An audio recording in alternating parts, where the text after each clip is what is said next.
Chapter 185. After a short conversation, Sansa suddenly felt that the whole world was filled with malice. Her future was bleak, and she couldn't see even the slightest bit of hope. What was even more frightening was that she didn't know that if even Littlefinger, the only person who showed kindness, was hiding evil intentions, then who else could she trust? Should she forget the hatred in her heart? Forget the tragic deaths of her father and brother? Then live carefully as Tyrion Lannister's wife for the rest of her life, facing enemies who wanted to kill her every day and let others laugh at her for marrying a deformed dwarf? The more Sansa thought about it, the more desperate and sad she became. In the end, she couldn't help but start sobbing. Tears rolled down her cheeks and formed a large wet stain on the sheets. Normally, at this time, any normal man would choose to take out a handkerchief and hand it over, or personally wipe the tears of the young and beautiful girl in front of him and say a few words of comfort at the same time. But unfortunately, Zhang Qing obviously didn't belong to the category of normal. To be precise, his current mental state was both cold and dangerous. Not only did he not show any intention of comforting her, but he also smiled and teased, "Don't cry. Crying won't solve any problems. Could it be that you still expect to rely on your pitiful appearance to beg those men whose minds are filled with power and desire to let you go? Maybe my words are a little harsh, but compared to Arya, you are really disappointing." "What? Arya? Is Arya still alive?" Sansa immediately stopped crying when she heard her sister's name. She wiped the tears from her face and asked impatiently. Perhaps in the past, the sisters often had conflicts and even quarrels because of their personalities, but after a series of painful upheavals, the kinship of blood finally prevailed over everything. Zhang Qing nodded without hesitation. Of course she's still alive. Her life is more difficult than yours. Not only did she witness the scene of Duke Stark being executed in public, but she also witnessed the whole process of the bloody wedding. Can you imagine the feeling of a 10-year-old girl watching her beloved father and brother die one by one in the hands of the enemy? She's not like you, who still wears gorgeous clothes and attends all kinds of banquets that only nobles can attend. She never has to worry about 3 meals a day. During Aaliyah's most difficult times, she didn't even have a piece of hard black bread. She had to wander around and beg like a beggar on an empty stomach. However, unlike you, who only knows how to sigh and lament, she has become braver and stronger. Every day before she goes to sleep, she will constantly recite the revenge list that she made. She also plans to personally avenge her loved ones and friends when she has the ability in the future. In my opinion, only her spirit was worthy of the Stark family, who came from the cold north. Only her spirit was worthy of the direwolf's unrestrained and arrogant nature. As for you, you're more like a rose carefully nurtured by House Tyrell. You can't even withstand a little bit of wind and rain." Without a doubt, these words deeply pierced the girl's tormented heart. Originally, she thought that she was already the most miserable person in the world, but now that she knew that her sister's life was not as good as hers, she fell into a strong sense of self-blame. She started to realize that she, who was at the center of the vortex of power, could make use of her youth, beauty, and special status to wander among the nobles and not be used by others. After understanding this, Sansa immediately raised her head and stared with her slightly reddened eyes. She mustered up her courage and asked, "Lord Mason, since you said that everyone who approaches me has a strong motive, what is your motive?" "Oh, you're a fast learner. You didn't waste my time talking to you. My plan is very simple. First, I want to use your hand to destroy Baelish's plan to seize the valley and the Northern Territory. Finally, I want him to die in pain and regret.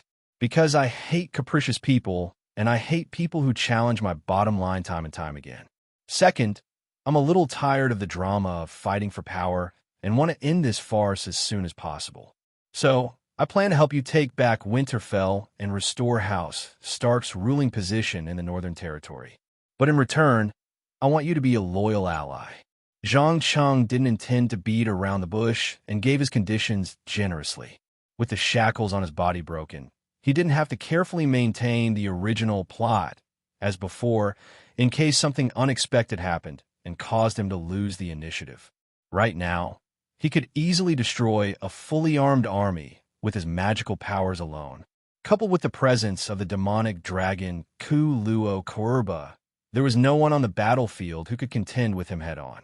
Thus, accelerating the development of the plot had become an inevitable choice.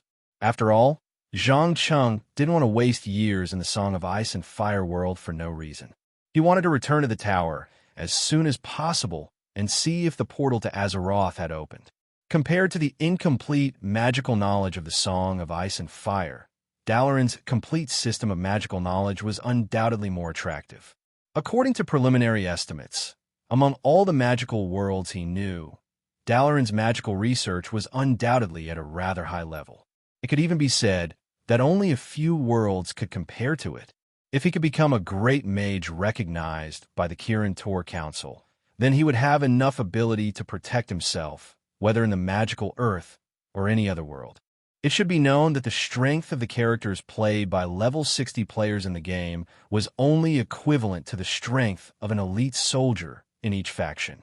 Any great mage recognized by the Kirin Tor Council could easily crush an army of hundreds of elite soldiers. This showed how terrifying the magical power of a great mage was. Of course, it wasn't easy to achieve this. Not only did one have to learn, understand, and digest a large amount of knowledge, but one also needed to let the body absorb more and purer arcane energy. Knowledge and casting skills were important parameters to measure the strength of a spellcaster. But similarly, the power of magic and the amount of energy stored in the body were indicators to measure the strength of a spellcaster. Back then, Luo Ning relied on a large amount of the most primitive and purest arcane energy from the Well of Eternity to pave the way for him to become a great mage in the future. Unfortunately, according to the time Zhang Cheng entered Azeroth, not to mention the Well of Eternity, even the Sun Well created by the High Elves had been destroyed.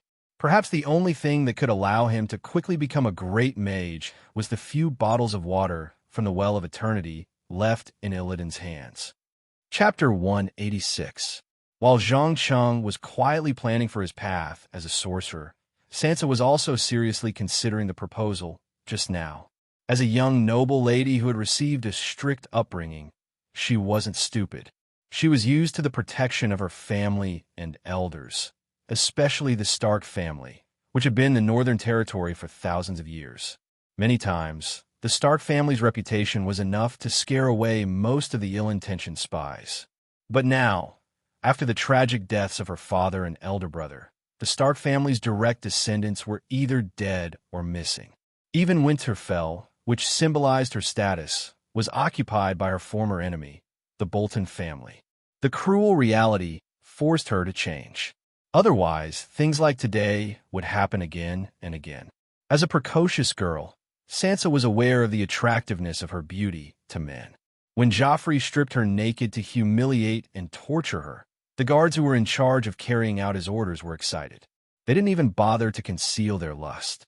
When she thought of being ravaged by those old and ugly men in the future, she couldn't help but feel disgusted. Though it wasn't rare for a beautiful young lady to be paired with a white-haired old man in the noble circle, she couldn't bear to be one of them. Moreover, deep in her heart, she yearned for revenge. She wanted the culprits who harmed the Stark family to pay a painful price.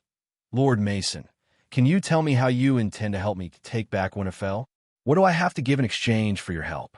After hesitating for a while, Sansa finally mustered her courage and probed carefully. Perhaps taking back Winterfell is a difficult task for you, but it's not difficult for me to eradicate the Bolton family. If I'm willing, I can kill them all in one night without alerting anyone.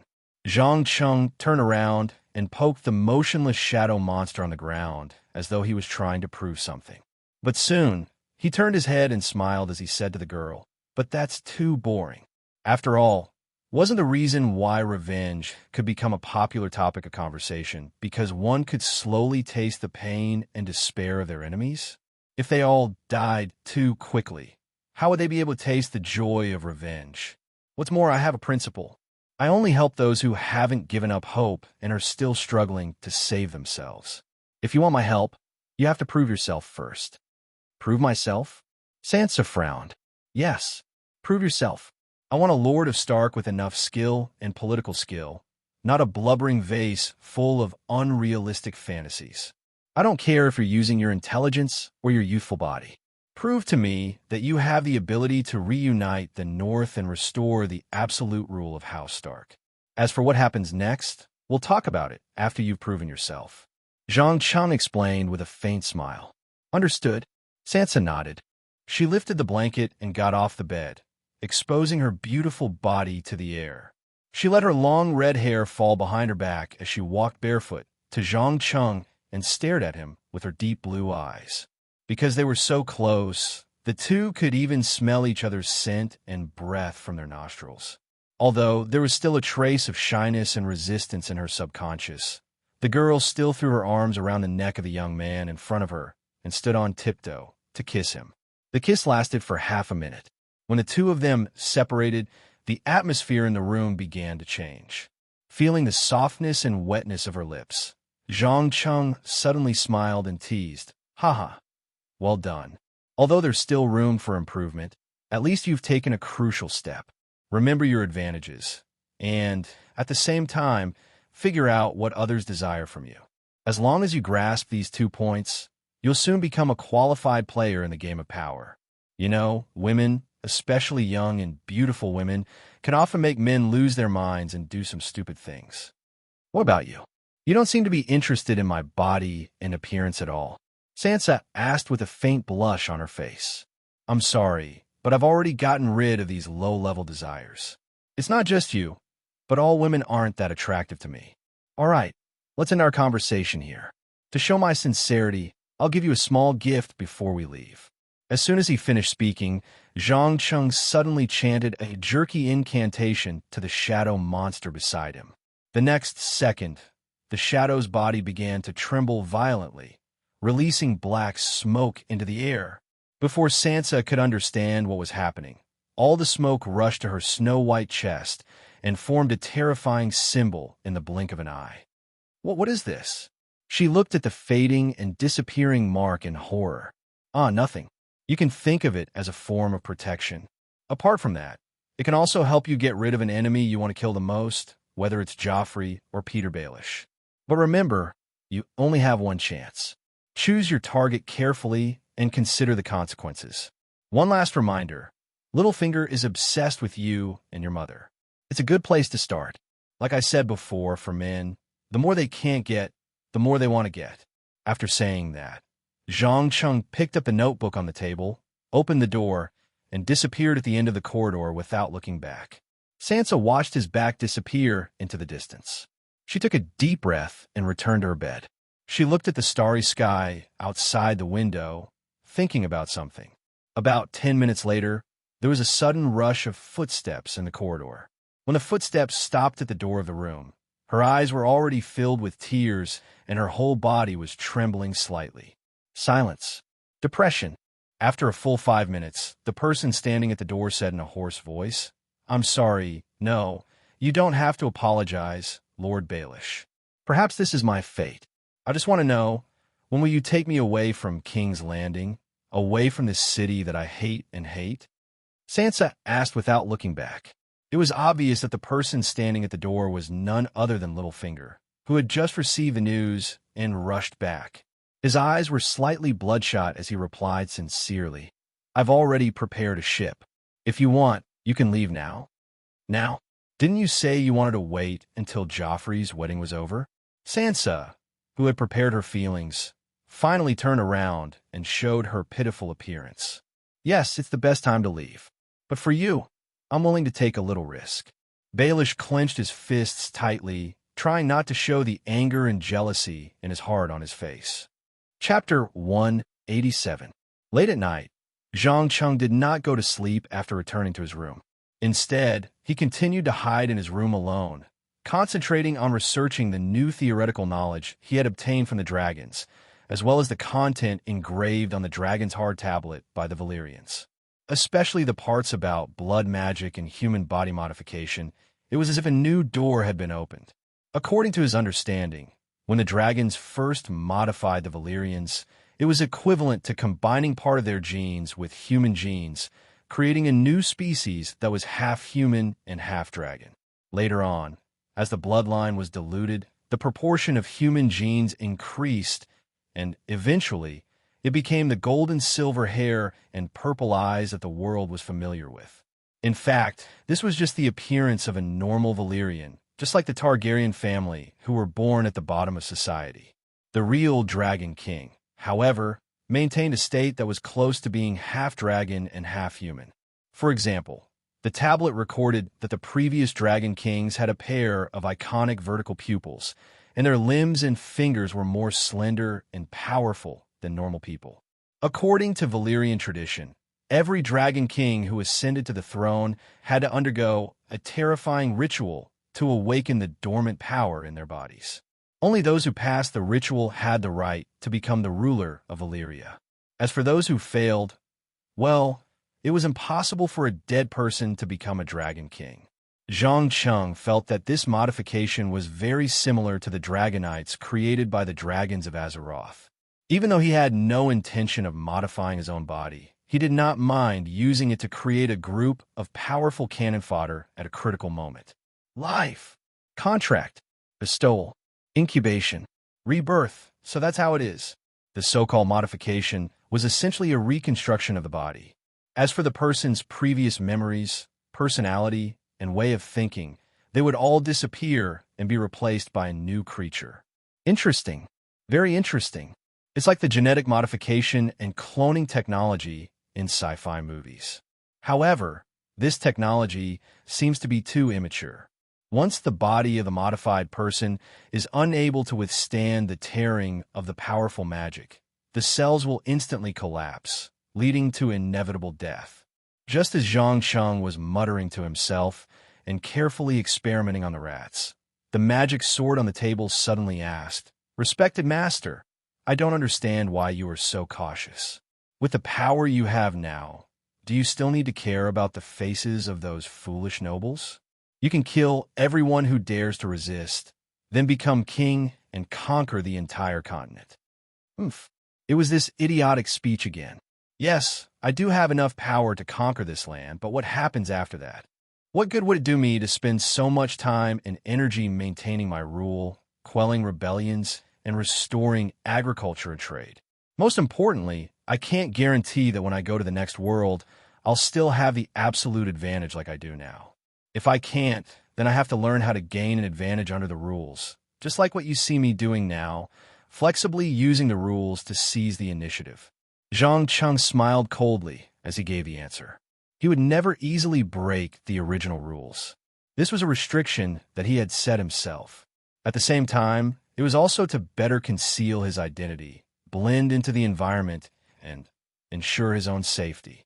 If he acted like an idiot and arrogantly started a rebellion every time he went to a place and had a head-on conflict with the local natives, it wouldn't be long before he died in some unknown corner. You mean learning? The demon's sword asked in an uncertain tone. Zhang Cheng nodded without hesitation. That's right. I want to use this hard-won opportunity to learn from those scheming masters how to play with people's hearts. Since I'm already in an invincible position from now on, why not enjoy this game of power? Even if I lose in a battle of wits, I can still use my powerful magic to turn the situation around. So shut up and don't disturb my research. All right, my evil master.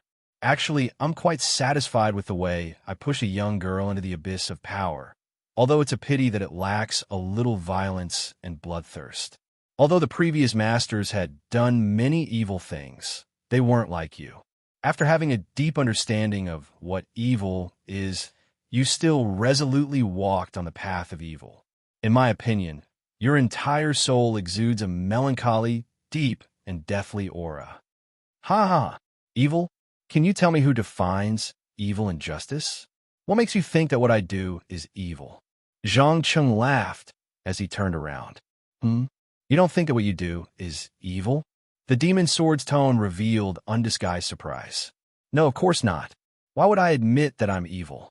Zhang Chung shook his head slightly as he put down the notebook in his hand and raised a finger. First of all, many people think that the main difference between evil and justice is the motive. This is actually wrong. Think about it. If a person helped others out of good intentions, but in the end caused an irreversible disaster, even causing the deaths of thousands, do you think his actions are evil or righteous? There's also a person who killed his own companions out of malice, but he unintentionally destroyed the research of a terrifying virus. If this virus were to be leaked, it would cause the deaths of tens of millions. Do you think he's righteous or evil? Without a doubt, the former may have good intentions, but he brought disaster to the entire world. In my opinion, this is true evil. The latter may have committed murder, but he saved countless lives. This is true justice. Many times, the line between good and evil is blurred. Personally, I prefer to use the results to make a judgment. With this example, let's look at my actions. I admit that I used Sansa to take revenge on Baelish. I also admit that I personally pushed this originally kind girl into the vortex of power. But please note that if my plan succeeds, then the civilians who are trapped in war and chaos will be freed. This continent will also end the war and return to peace.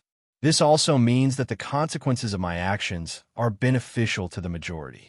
Since the majority will benefit, how can it be considered evil? So please pay attention to your words.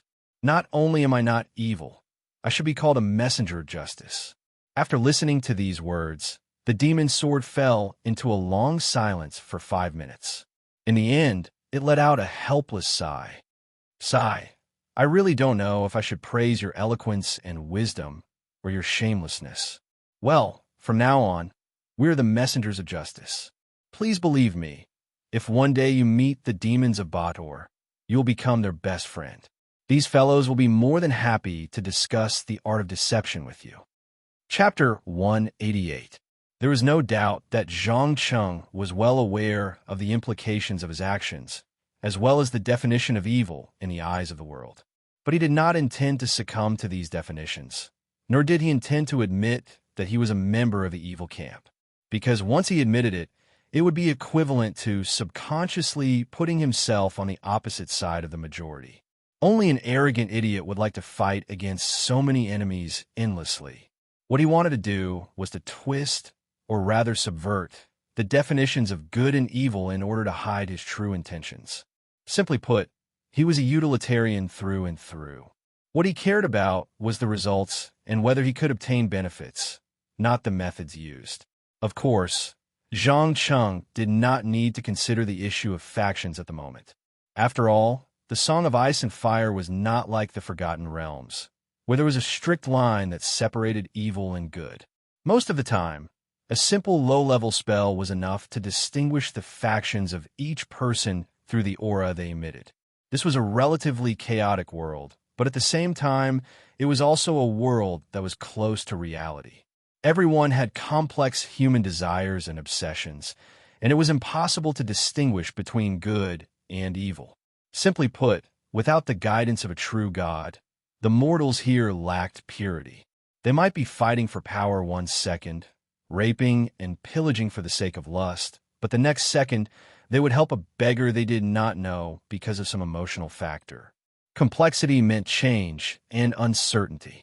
When one could not be sure what a person would do in the next second, it was naturally impossible to predict the target's actions with 100% certainty. When this uncertainty slowly accumulated to a certain extent, the original plot would undergo major changes. For example, right now, Zhang Chung was following a young attendant through a long corridor into the hall where the Imperial Conference was being held. Sitting around the simple long table were important figures such as King Joffrey, the future Queen Marjorie, Duke Tywin of Casterly Rock, Duke Mace of Highgarden, and so on. The moment he entered the room, all eyes were fixed on him.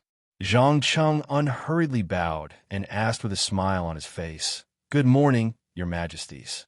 May I know what urgent matter you have summoned me so early in the morning?" Even though he had expected that the contents of this meeting would be related to the large-scale civilian deaths yesterday, he still pretended to be innocent. "Mason, there are two main reasons why we summoned you today. First, We received news not long ago that someone saw you riding a dragon less than 5 kilometers from Lightwater City. Do you have any explanation for this? Duke Mace of Highgarden shot a glance at Tywin, who was sitting opposite him, and took the initiative to question. The appearance of a dragon's appearance filled his heart with a sense of danger. One had to know that the area around Lightwater City was one of the wealthiest territories in the Riverbend region. With the addition of a terrifying dragon, it was foreseeable that it wouldn't take long for a portion of the nobles to distance themselves from the Tyrell family and seek refuge with this mysterious and powerful young man. Zhang Cheng was well aware of the other party's worries and shrugged nonchalantly. No, there's nothing to explain. I did hatch a dragon egg not long ago. What? You hatched a dragon egg? Does that mean you have the bloodline of House Targaryen? Tywin narrowed his eyes, revealing a strong sense of hostility. He had ordered his knights Gregor Clegane and Amory Loki to slaughter Rhaegar's wife, and children to show his sincerity. If the remaining bloodline of House Targaryen had a plan for revenge, the first on the list would not be the usurper Robert, but the Lannister family that slaughtered defenseless women and children. Zhang Cheng pointed at his black eyes and hair as he stared at the old lion's sharp gaze. Your Grace, how do I look like a descendant of House Targaryen?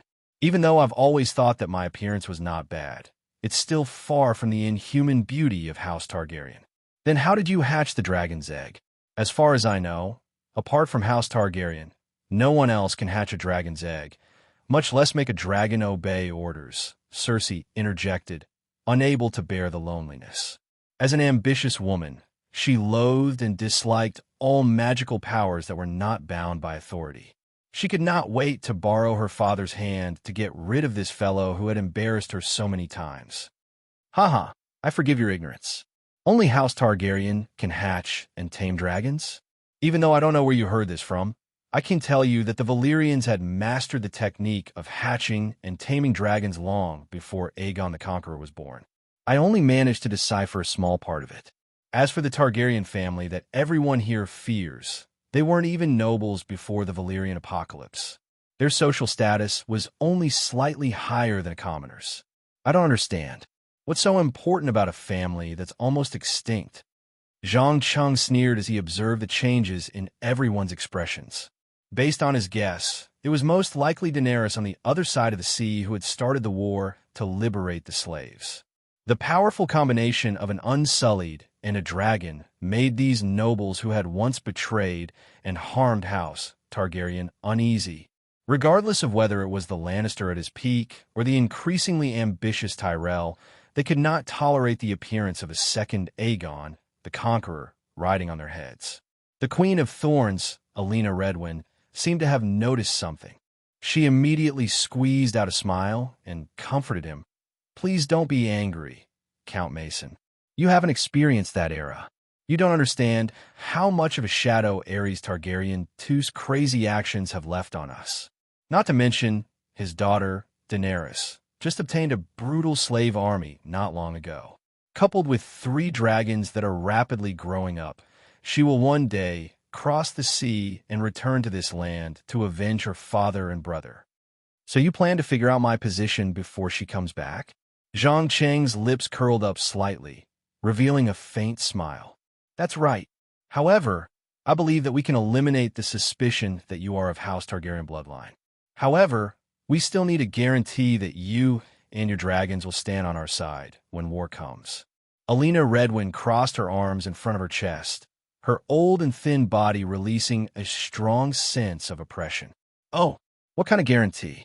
Zhang Cheng completely ignored the other party's aura and continued to maintain an indifferent attitude. It's very simple. To nobles, nothing is more important than marriage and bloodline. We hope that you can quickly complete the long-delayed wedding and have your first child with Arrow. Chapter 189. Just a marriage? No additional conditions? Zhang Cheng raised his eyebrows, a hint of surprise in his eyes. He did not expect the so-called guarantee to be so simple. He also did not understand where the other party got the confidence to tie him to House Tyrell with just a young and beautiful girl. It must be noted that he did not have the common mindset and resolve of the citizens of Westeros who worked hard for their families and even sacrificed their precious lives. On the contrary, he was just a passerby in this world, someone destined to leave. Therefore, he did not have the slightest sense of belonging. Whether it was marriage or children, the final outcome could not be changed. Naturally, there was no need to talk about feelings or responsibilities. If the situation required, he would not hesitate to abandon Ella, who was seen as a tool to seize power and marry another woman he did not even know. This kind of marriage between nobles was not so much a marriage as it was a transaction. The relationship of interest was the most important part, and the emotional factors of the parties were often the least of consideration.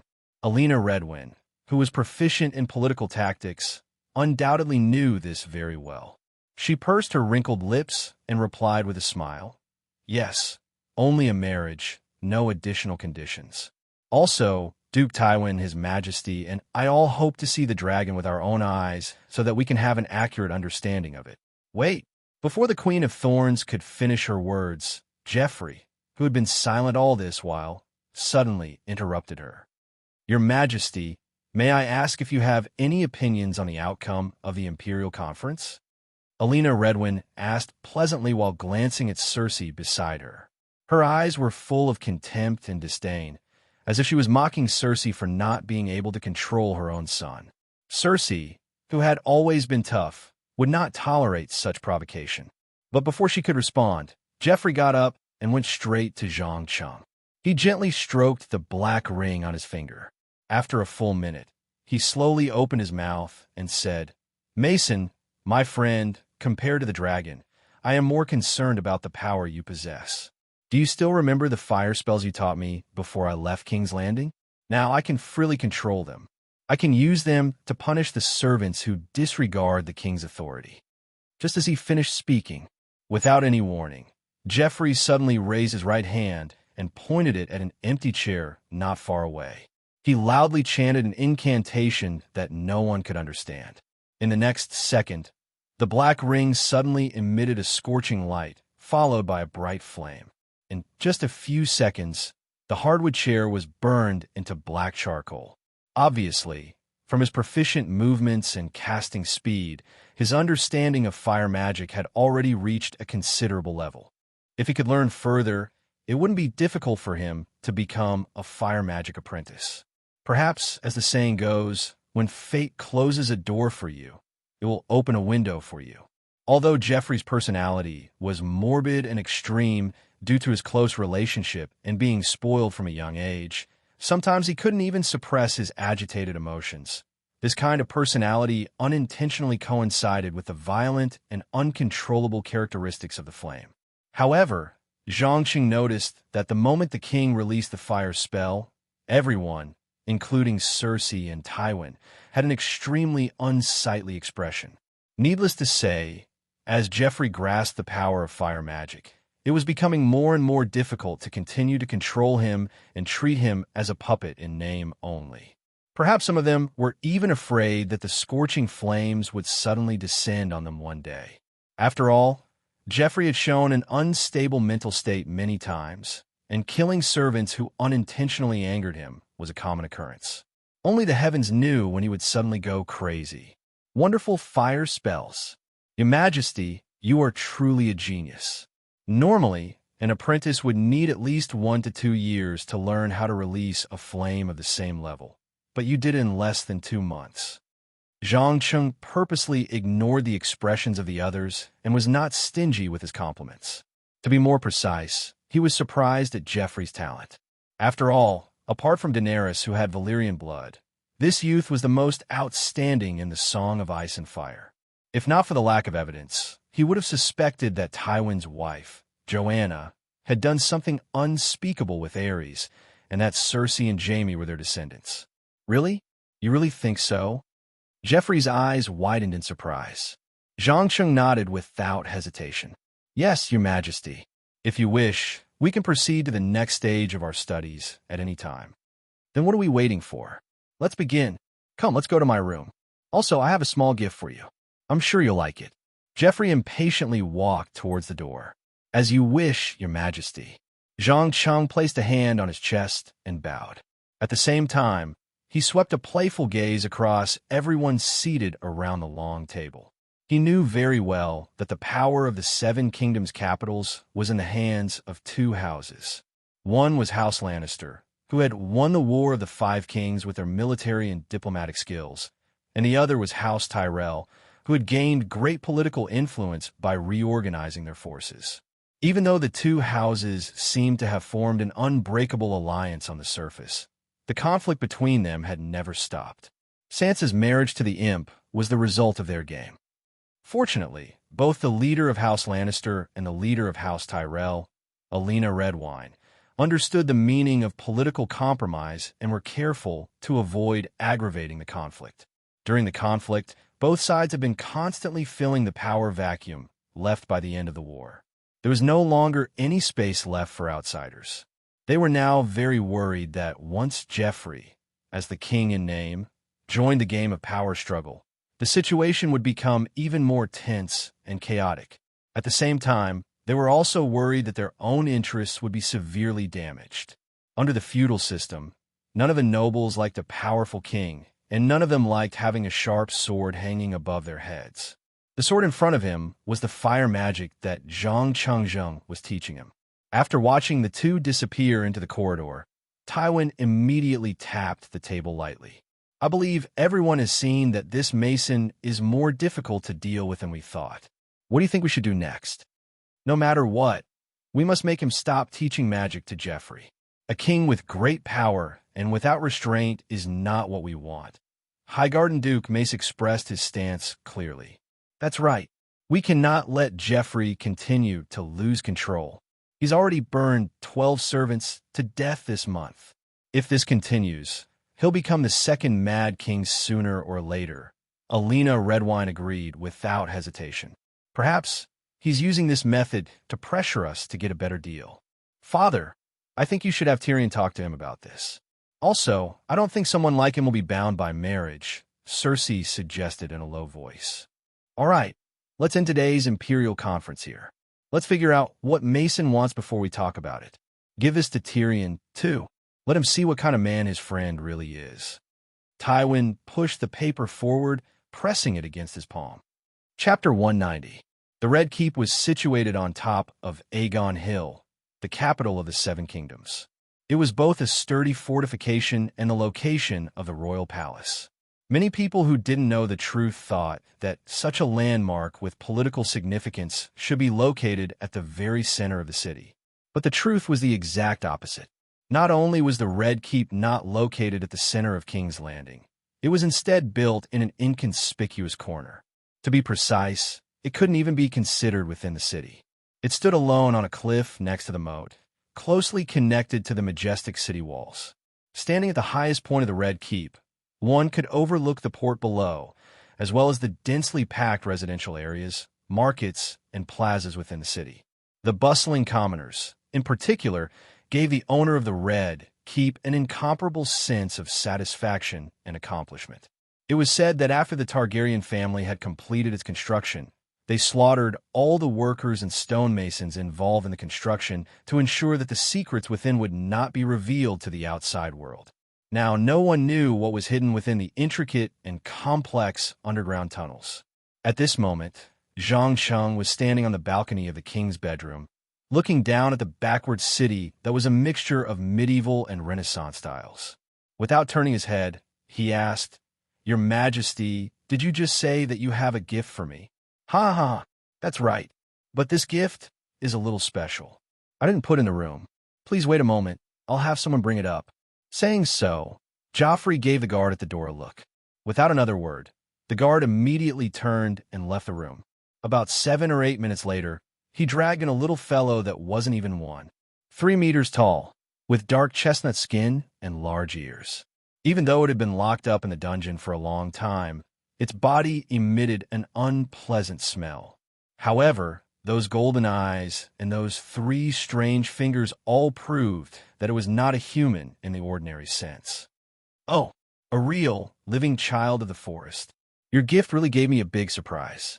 Zhang Cheng recognized the other party's race almost instantly, and a chilling desire to study the other party appeared in his eyes.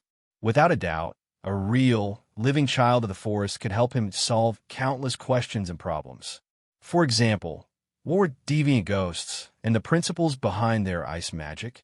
For example, what were the transformation spells and mind control spells used by the children of the forest? There were only two magic civilizations in the entire Song of Ice and Fire world, and one of them was the Valyrian civilization. Now that he had obtained the relevant knowledge and principles, what he needed to do next was to slowly learn and understand until he could digest the knowledge that belonged to him. As for the other, it was naturally the unique civilization created by the children of the forest. Perhaps the magic of these dwarves wasn't as destructive as that of the Valyrians, but it was more flexible and versatile, similar to the druids of Azeroth. Zhang Cheng wanted to use this opportunity to uncover the secrets of the energy attribute. According to the definition given by the Magic Kingdom's Dalaran, according to the form of energy and its unique characteristics, it could be divided into the following types: pure positive energy, also known as holy energy, natural energy emitted by life itself, arcane energy with great flexibility and flexibility, shadow energy that distorted time and space, negative energy that was born from pain and death, also known as death energy, and the last type was the terrifying evil energy used by the Dark Titan Sardras and his Burning Legion. Obviously, in Azeroth, these types of energy were not necessarily related to each other. Apart from a few lucky ones, most spellcasters who accepted one type of energy would never be able to accept another. However, in the Song of Ice and Fire world, this understanding of the boundaries between different types of energy was completely broken. The Valyrians used the knowledge from the dragons and the energy from the Crimson Comets to create unique fire magic. The children of the forest used the same energy to create natural magic similar to that of the druids. The northern otherworldly demons used ice magic that was incomprehensible to outsiders, and the Lorna, who once posed a great threat to Valyria, developed water magic that could withstand the dragon's flames. Zhang Cheng wanted to find out whether the nature of the energy in the two worlds was different, or whether the mages of Dalaran were limited by their inherent thinking and did not realize that there was a hidden transformation between different types of energy. If he could discover this transformation method, not only would his power be greatly increased, but he would also be able to come into contact with more fundamental aspects of magic. Geoffrey was oblivious to the fervent thirst for knowledge and power. He pointed at the child of the forest on the ground and said, "I'm glad you like this little gift. You should know that in order to capture it, I lost 6 well-trained hunting dogs and 14 battle-hardened guards. Please be careful. It can transform into wolves, bears, tigers, and other ferocious beasts. It can also control plants like vines to trip your enemies. You must be worried. In front of me, his weak magic is completely useless." As Zhang Cheng spoke, he made his way over to the captured child of the forest with a smile on his face. "Tell me your name, little guy. I'm sure you have a name, right?" "Deadwood. My name is Deadwood." The children of the forest answered in a sing-song manner. His voice was so pleasing to the ears that just a short sentence was enough to make everyone in the room feel a sense of joy and happiness. Zhang Cheng nodded lightly. "All right, Deadwood. Tell me, why were you captured? Where are your people?" The child of the forest first looked down at the chains in his hands with disgust, then at the smug Geoffrey. "My tribesmen are all dead. I am the last survivor of my tribe. The reason I appeared in the human world was to send you a warning according to the ancient treaty. The enemies from the north have returned. They will soon bring despair and death to this world along with the winter." The enemies he was referring to were the deviant ghosts outside the Great Wall. "How did you know?" Zhang Cheng looked into the children of the forest with interest. Chapter 191. Zhang Cheng couldn't help but shake his head as he looked into the child of the forest's pure, untainted eyes. "I'm sorry, little one, but I'm afraid I can't agree to your request. You're far too precious. Be it the knowledge in your head or the miraculous abilities you possess, they're all very valuable to me. Simply put, from now on, you're my captive, a subject for research and study. Greed, lust, ambition. Human, I can sense undisguised malice from you. No matter what you want from me, I promise I won't let you get what you want. Deadwood raised his head and replied emotionlessly. It was clear that he didn't understand the true meaning of study and research. Huh, don't be so sure. Trust me, you don't have the right to refuse. All right, let's end our conversation here. You need a good night's sleep so that you can deal with the pain and despair that awaits you. Having said that, Zhang Cheng took out a bottle of medicine that glowed purplish red from his pouch and forced it into the child of the forest's mouth. No matter how much the child of the forest tried to resist, as the liquid flowed down his throat and into his digestive system, he fell into a daze in a matter of 2 minutes. Eventually, he closed his eyes and collapsed to the ground, snoring softly. Jeffrey kicked the little man's head and asked curiously, "What did you give it to drink?" "Nothing much, just an inconspicuous sleeping potion. Anyone who drinks a little of it will forget all their troubles and enter the sweetest of dreams. In the dream, the user will quickly recover their strength and energy. When they wake up again, they'll even feel like they've been reborn," Zhang Cheng explained as he released Deadwood from the metal shackles. He could clearly sense that for some unknown reason, the metal shackles were continuously weakening the child of the forest's magic and life force. It was no wonder that the ancestors could rely on crude weapons and armor to fight the powerful child of the forest to a standstill. It turned out that the child of the forest had a fatal weakness. It was afraid of metal. If the shackles alone could cause it to lose its abilities, then what if it was pierced by a sharp sword? The answer was obvious. The possibility of survival was minuscule. Furthermore, the children of the forest did not multiply like humans. As long as there were no large-scale wars or plagues, their numbers would multiply. Their numbers would multiply. In essence, compared to animals, they were closer to the tree people and other intelligent life forms that evolved from plants. Therefore, whether it was the fertility rate or the speed of growth, they could not be compared to humans. In the end, in this cruel competition, they gradually became the losing party and were forced to withdraw from the stage of history. Zhang Cheng sometimes found it hard to understand why nature would create a species that was so close to harmony and perfection but gave them fatal weaknesses. On the other hand, human beings, who seemed mediocre on the surface, were often able to adapt to all kinds of harsh environments at a high speed.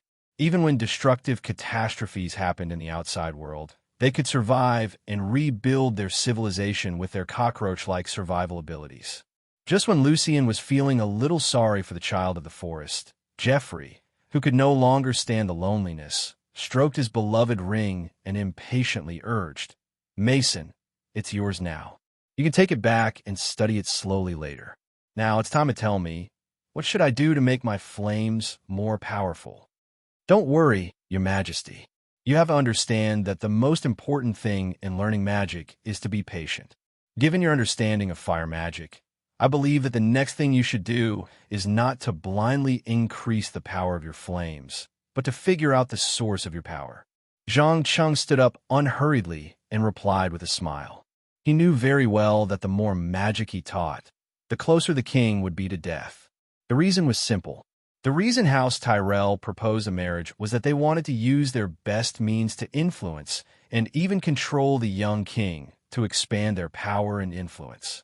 According to the original plot, Alina Redwind had only learned of Jeffrey's violent and cruel personality, so she decisively decided to poison him and change her marriage partner. Now, not only was Jeffrey as violent and cruel as before, but he also possessed powerful fire magic. To the Bramblebird Queen, he was a huge threat. She wouldn't be willing to waste Marjorie, whom she had painstakingly trained, on someone like him. However, Zhang Cheng didn't intend to interfere with House Tyrell's secret operations. He only wanted to use Jeffrey to tell everyone that he had the knowledge and ability to turn an ordinary person into an extraordinary one. He also had the power to change someone's fate. When the fragile balance was broken, everything that he had shown would become rich political capital, and he would become a target that all parties would fight to win over. The source of my power? Geoffrey clearly didn't know that he already had one foot in the coffin. He furrowed his brows and began to think hard. That's right, the source of my power. Think about it. Why did dragons and magic flourish for a period of time, then slowly disappear, only to suddenly spring up like bamboo shoots after a spring rain in recent months? Is it just a coincidence? Zhang Cheng didn't give a direct answer. Instead, he asked a series of questions. You mean, there's a mysterious force behind all these inconceivable events? Geoffrey seemed to have realized something, his eyes shining with excitement. Zhang Cheng nodded slightly. Yes. Do you still remember the crimson comet that streaked across the sky not long ago? According to my research and observation, all magic in the world and the mysterious energy that dragons rely on all originates from this comet. In other words, when the comet passes by the world we live in, it brings with it a large amount of magic energy. That's why magic and dragons flourish when it appears. But as time passes, the energy in the air decreases and magic slowly fades out of people's sight, becoming a legend that only exists in legends. Many people believe that the appearance of dragons is a sign of magic's revival. But in reality, the Crimson Comet is the source of all magic. Your Majesty, you are very lucky to have caught the perfect opportunity to learn magic. Please close your eyes and use your heart to feel the energy in the air. Try to absorb it, control it, and then you will understand what the source of your power is. Chapter 192. While Zhang Cheng was using Geoffrey as a test subject to test his unfinished theories, Alina Redwin was sitting on a chair in another room of the Red Castle, listening to the report of Young Maid. Sitting beside her were Ella and Margaret. Perhaps Geoffrey would never know that the servant who made his bed was actually a spy that House Tyrell had planted in the palace. He was in charge of monitoring Geoffrey's every move, especially when it came to teaching magic. Geoffrey didn't miss a single detail. After all, a hot-tempered, irritable, and uncontrollable young king who killed people to vent his anger was already enough of a headache. Now, with the addition of fire magic that could kill people at any time, any nobleman with half a brain would pay more attention, let alone the cunning Queen of Thorns. However, even Alina Redwin couldn't understand Zhang Cheng's motive for doing this. She just sat there silently and waited for the maid to finish all the details before raising her chin. With an uncertain tone, she asked, "Are you sure Geoffrey used a more powerful fire?" "Yes. I saw His Majesty use fire to melt a steel breastplate into molten iron. Before that, his fire could only turn the metal red, but it couldn't melt it. In addition, they also mentioned something about the origin of magic power, but because it was too far away and their voices were a little soft, I couldn't hear them clearly."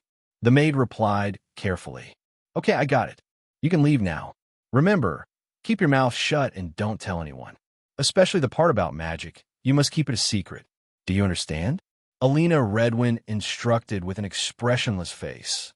"Please don't worry. After leaving this room, I will forget everything I saw and heard."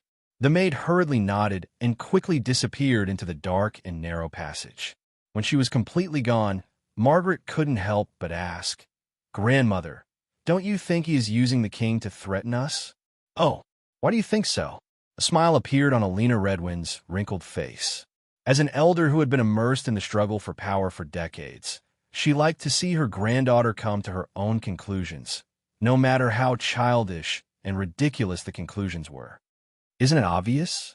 You and Duke Tywin just gave him a show of strength at the Imperial Conference, and then he began to teach Geoffrey more powerful magic. If this isn't a threat, then what is? Could it be that he really intends to pledge his loyalty to His Majesty the King?" Margaret's eyes revealed an undisguised contempt for her future husband. Because there were no outsiders, she didn't wear her usual gentle, tactful, and friendly mask. Instead, she appeared to be bitter and mean. But considering that the Queen of Thorns had a similar personality, it wasn't surprising that she had a similar personality. At least, Ella didn't show the slightest bit of surprise. Looking at the charming eyes of her beloved granddaughter, Alina Redwin suddenly smiled without warning. While smiling, she gently stroked the girl's beautiful face and said, "No, my dear Margaret, Although I don't know his intentions, I can assure you that it's not as simple as a threat. Think carefully about what I taught you before. Usually, under what circumstances would a threat be used? It's a move that the weaker side would make against the stronger side. Do you think Mason is the weaker side now? How can a person who possesses unimaginable magic power and controls a terrifying magic dragon be weak? You mean he is now more powerful than us and Lannister combined? Marjorie's mouth opened slightly in shock. Of course, child. To a certain extent, he already has the ability to overturn a table. You must know that House Targaryen only used 3 dragons to conquer the continent under our feet. Do you think Mason doesn't have the ability to do that?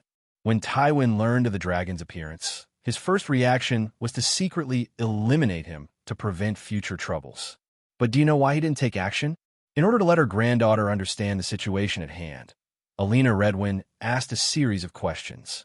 Margaret lowered her head and pondered for a moment before answering quickly. It's fear. Duke Tywin is afraid of Mason's power. He's afraid that if the operation fails, House Lannister will be like Stannis in the Battle of Blackwater and lose the army that he needs to maintain his power. Alina Redwyn nodded slightly and said, Yes, child, but only half of the answer is correct. The other half is worried about Daenerys' threat. You have to understand that she is the Mad King's bloodline and also the last pure-blooded Targaryen. On top of that, there are 3 dragons growing larger every day. If I were Tywin, I wouldn't be able to sleep at night either. That's why he quickly changed his attitude and thought that we should use Mason to fight against Daenerys. At least Mason won't punish the Lannisters for their evil deeds in the past. What about you? What do you plan to do? Margaret leaned forward and looked directly into her grandmother's eyes. She could feel that a huge conspiracy was brewing in her grandmother's small body. Me? Ha! My plan is simple. Follow the ancient tradition of House Tyrell. If we meet an enemy that we can't defeat, then we will offer the most beautiful rose in exchange for their mercy and forgiveness. Then, we will become a part of them. Alina Redwyn raised the girl's sharp chin. And you, my sweetheart, are the most beautiful rose in House Tyrell. But I'm going to marry Joffrey soon. Margaret blinked her eyes hard, obviously not understanding the strong hint in her grandmother's words. No, child, let's not talk about whether that idiot Joffrey can survive until the end of the wedding. No matter who you marry, it won't stop you from getting close to Mason and making him madly infatuated with you. Believe me, for men, beauty is often only the first step to arouse their interest. Many times, a unique identity and an unethical affair are the keys to awaken the beast in their hearts. Think about it. Who can refuse to conquer a young and beautiful queen? And which man can refuse to let the queen carry his child and help him ascend to the throne? Alina Redwyn crossed her arms in front of her chest and spoke her plan in an extremely cold voice. After hearing these words, the young Margaret only felt her heart beating wildly. She subconsciously pinched the corner of her skirt and turned to look at her sister in the distance and asked, What about Ella? Chapter 193. Endless growth was the ancient motto of House Tyrell. It also explained the family's way of survival. Unlike the tenacity of House Stark and the arrogance of House Lannister, House Tyrell had never been known for their military prowess. They would never fight to the bitter end for the sake of principles and dignity. To be more precise, they had never won a single battle in history. The only time they could barely count as a victory was during the reign of House Gardner.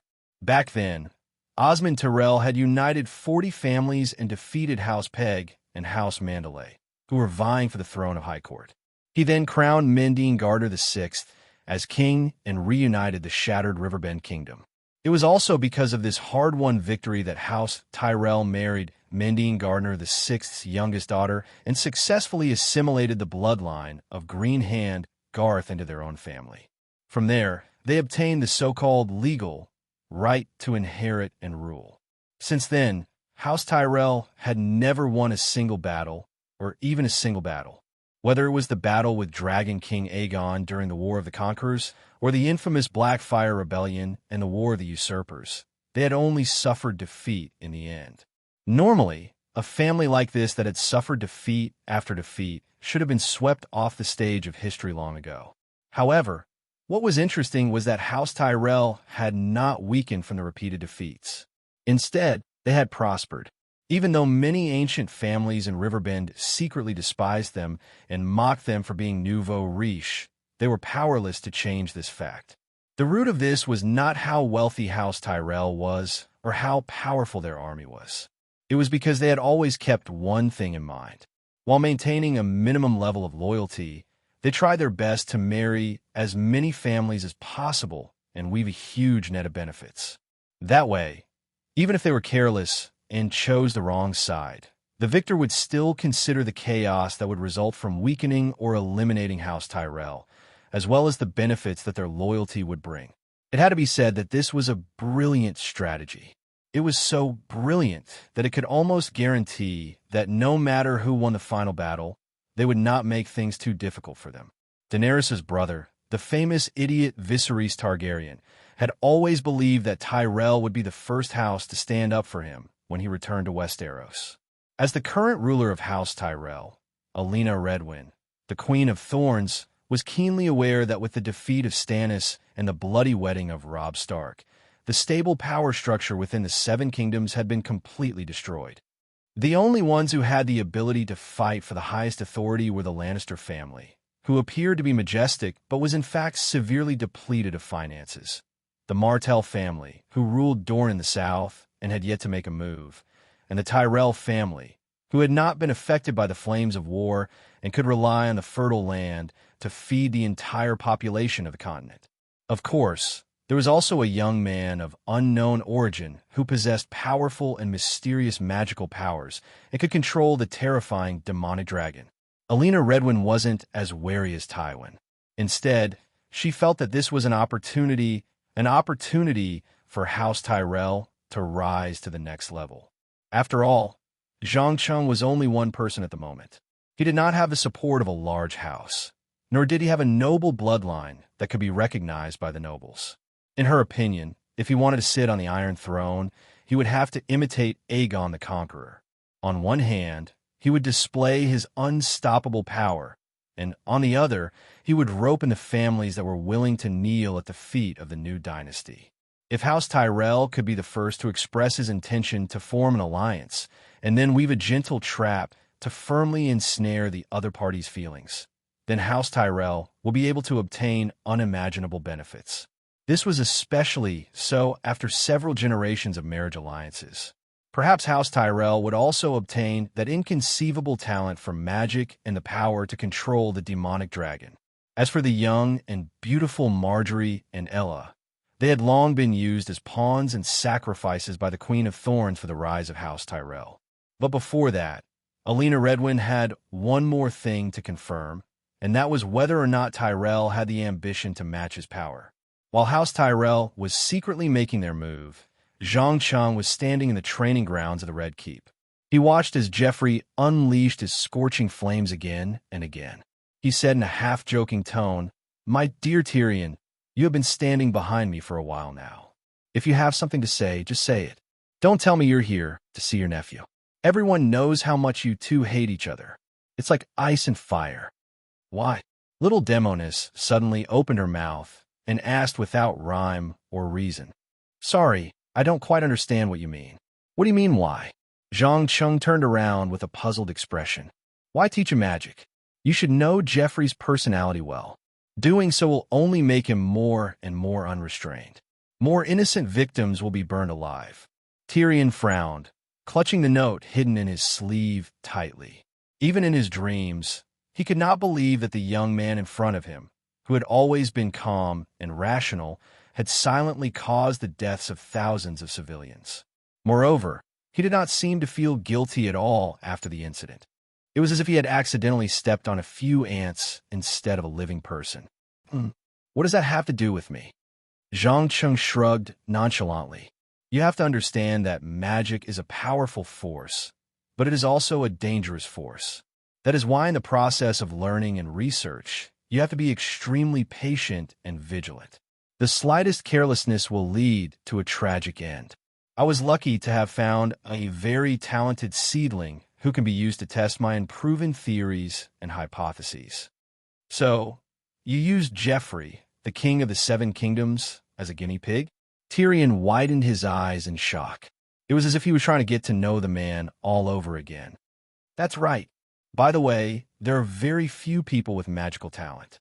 I have only met two so far, and one of them is Geoffrey. Incredible, isn't it? A deformed child born of close relatives, an idiot with a huge personality flaw, actually has talent that is dozens of times greater than an ordinary person. Fate really played a cruel and interesting joke. Zhang Cheng didn't pay attention to the little demon's reaction, and the corners of his mouth curled up slightly as he mocked. You are a terrifying madman. Aren't you afraid that I will tell Geoffrey the truth? Tell my father and sister? Tyrion asked, his face expressionless. No, why should I be afraid? Even if you tell Geoffrey, will he give up the power he worked so hard to obtain? Obviously, he wouldn't. He would trust me as much as he always did, and he would want more from me. Your father, Tywin, is counting on me to fight Daenerys, who is getting stronger by the day. He will not act rashly. As for your ambitious and short-sighted sister, Cersei, she is nothing in my eyes. At least, she is nothing until Lord Tywin is dead. Chapter 194. A wise man once said that desire was the driving force behind humanity's rise from barbarism to civilization. At the same time, it was also the external manifestation of a person's subconscious and soul. If one wanted to truly see through a person, one had to pay attention to the desires that the person inadvertently revealed on a daily basis. One could easily determine the person's personality, preferences, and what they most desired and feared to lose. Even though Zhang Cheng was far from master in this aspect, he always stayed out of the game and used an almost detached gaze to observe the strengths and weaknesses of every power game player. There was no doubt that to Tywin, nothing was more important than preserving the status and honor of the Lannister family. So as long as he firmly grasped this point, anyone could easily predict his next move, just like how Littlefinger had toyed with him time and time again.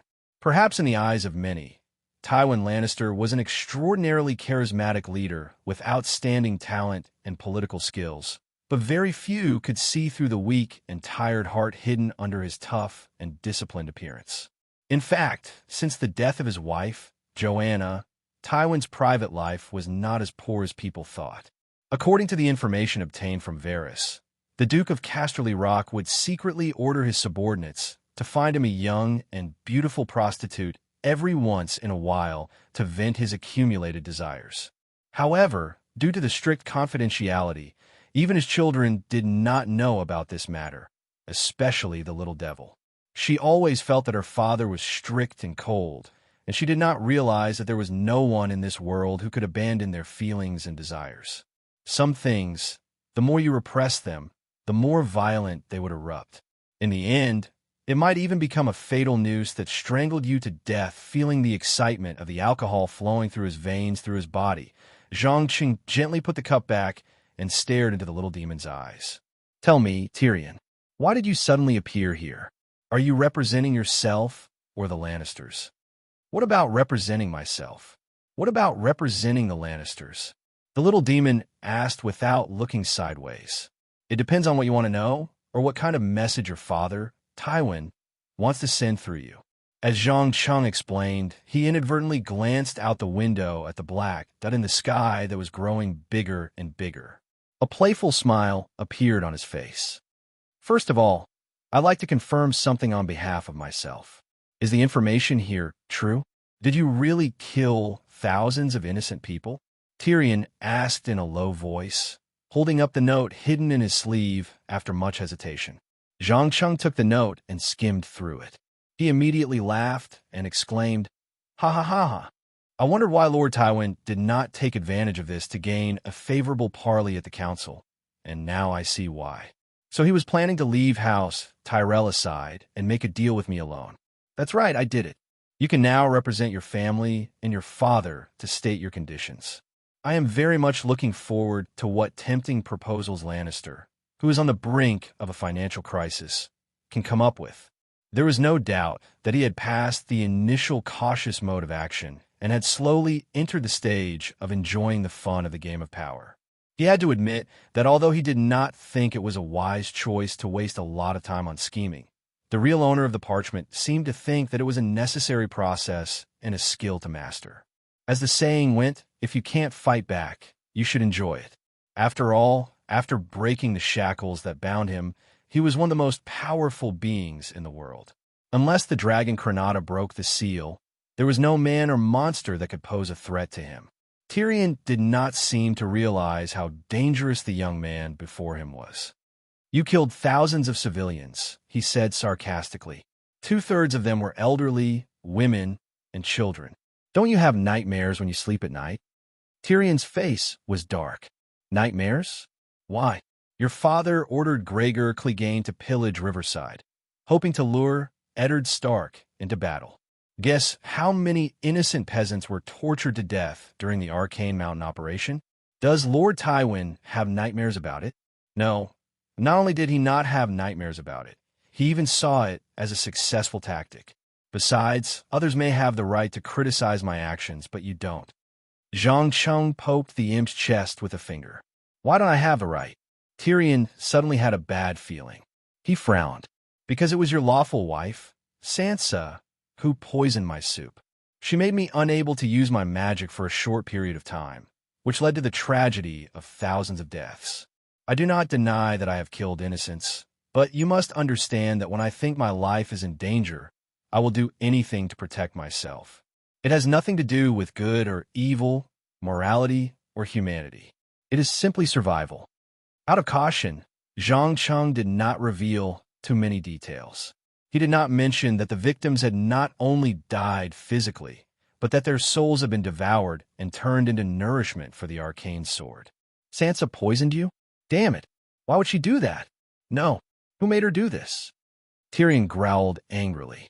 As someone with considerable political sensitivity, he instantly realized that this was a conspiracy, a terrible plan to deal with himself and Zhang Chung at the same time.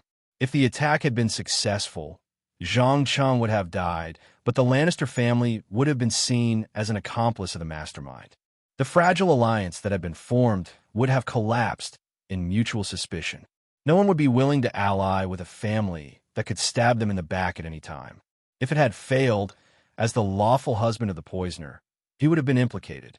Perhaps his entire family would have become the target of the enemy's vengeance. Seeing the imp's rage, Zhang Chung smiled and comforted him. "Relax, I do not mean to blame you. I do not blame Sansa, and I am not stupid enough to think that this is the doing of the Lannister family. In fact, I know who is behind all this." "Who? Give me his name."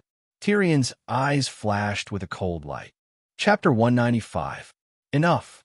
If you know Peter Baelish was the one who instigated Sansa to poison him, then why didn't you kill him? This doesn't seem like your style of doing things. Tyrion rudely interrupted Zhang Cheng's words, his face frighteningly dark.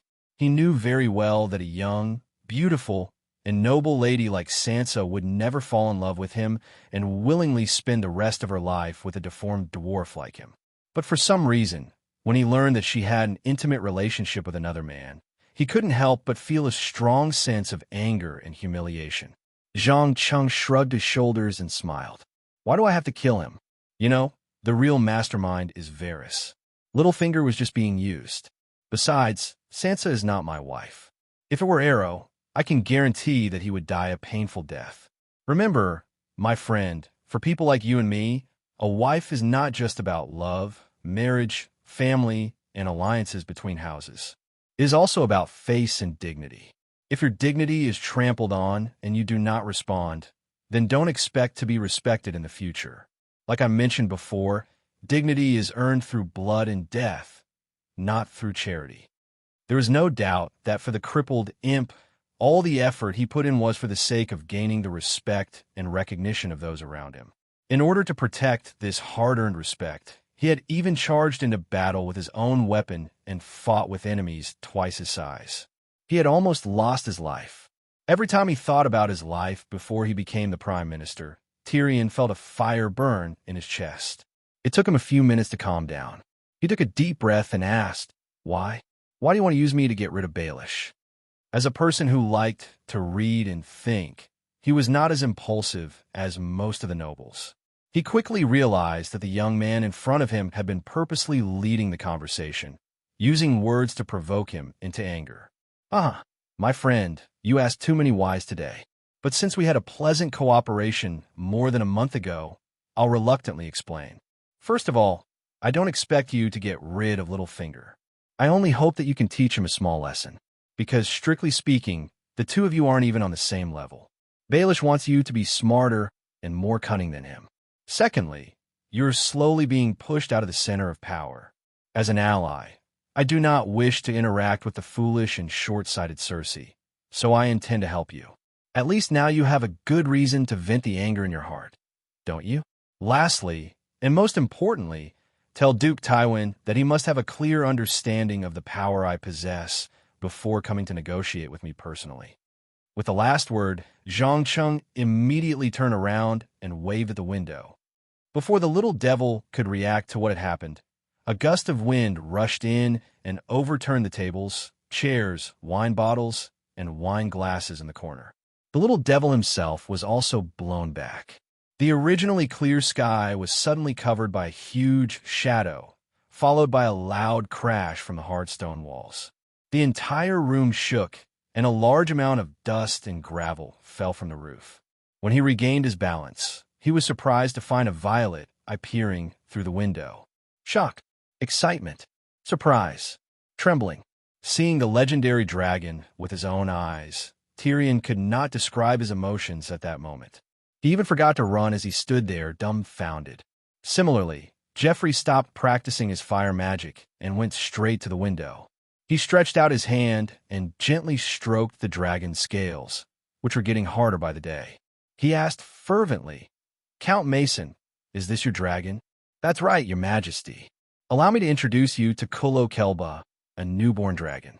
Believe me, you will like it." Zhang Cheng pursed his lips and replied meaningfully, "Of course. Who wouldn't like a powerful and deadly dragon? I finally understand why you keep emphasizing that the rule of the Targaryen dynasty is based on absolute control over dragons. With such a monster, what's the point of having an army? As long as it gives the order, it can bathe all the bastards who disrespect the king in the blazing flames." Joffrey spread his arms, his eyes revealing a cruel and crazy light. The idiot did not realize that the only reason Kulo Kelba did not spit out flames to burn him to death was because of its master's orders. It needed to pretend to be obedient to lower the guard of Lannister and Tyrell, and then treat it as a power that could be controlled. Only in this way could the game of power continue, instead of directly flipping the table and declaring himself the only winner with bare strength.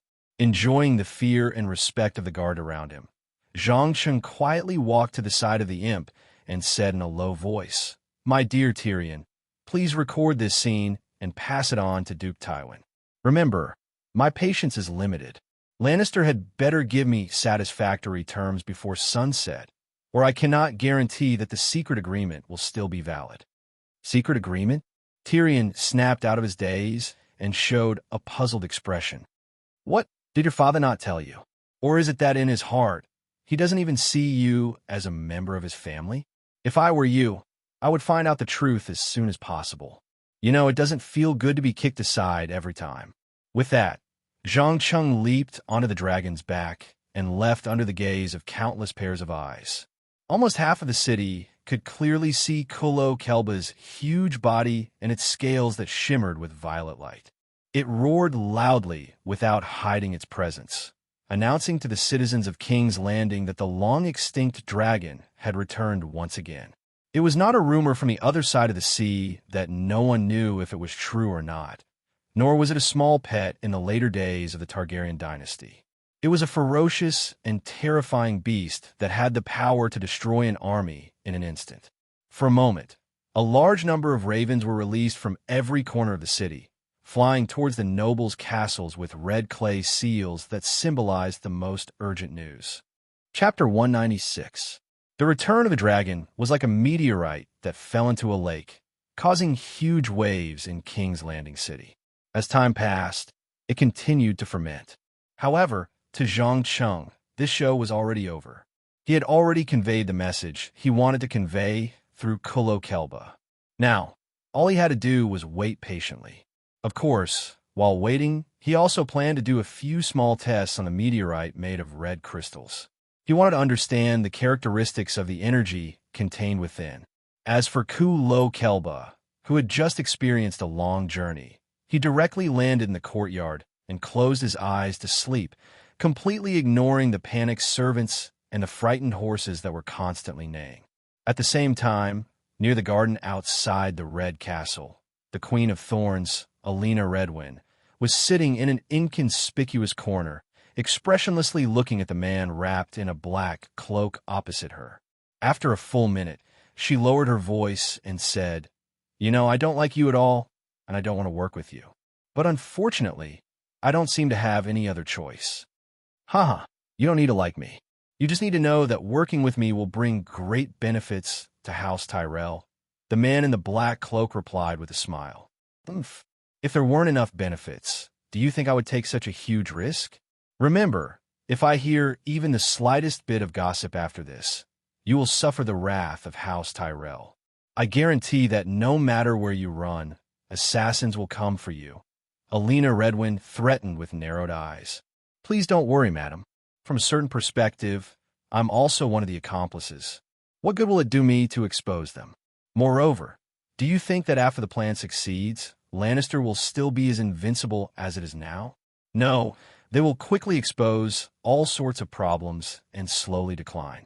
House Tyrell will then take over the power and become the #1 family in the Seven Kingdoms." With that, the man took off his hood and bowed deeply with one hand on his chest. Clearly, he was none other than Littlefinger, Peter Baelish. Alina Redwin curled her lips in disdain towards such unrealistic compliments. She then stood up and slowly disappeared in the dark tunnel with the help of her personal maid. Looking at the other party's skinny and old figure, Baelish's eyes were filled with mockery as he muttered to himself in a voice only he could hear, "Laugh at me as much as you want. Look down on me. It won't be long before I make all of your so-called noble bloodlines disappear one by one. At that time, you will know who the final winner of this game is." Just as he was immersed in the huge scheme he had personally hatched, the image of a ferocious and terrifying monster suddenly appeared on the back of his hand. Then, every blood vessel on his arm showed a terrifying black color, as if there were countless writhing worms. When Littlefinger realized what had happened, he subconsciously bit his lips and curled up into a ball, forcing himself not to scream or wail. After about 3 to 5 minutes, the bulging blood vessels slowly calmed down, and the black blood also retracted back into the image on the back of his hand. Finally, it completely disappeared as if it had never appeared. Feeling the intense pain that remained in his nerve endings, he quickly wiped the sweat on his forehead, gritted his teeth, and growled, "Damn it! I have to find a way to get rid of this thing. I'm the future master of the Iron Throne. No one can control me. No one." After venting his anger, he quickly stood up and ran towards the dock while no one was paying attention to him.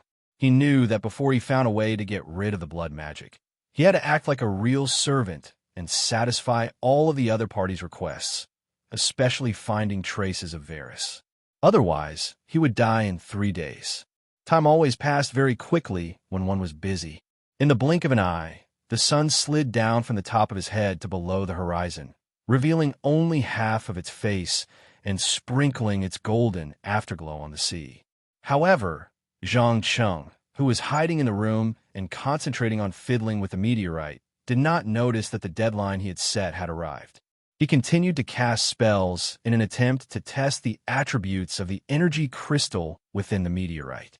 According to the magic system established by the Magic Kingdom, Dalaran, no matter what form of energy it was, there would definitely be a critical point.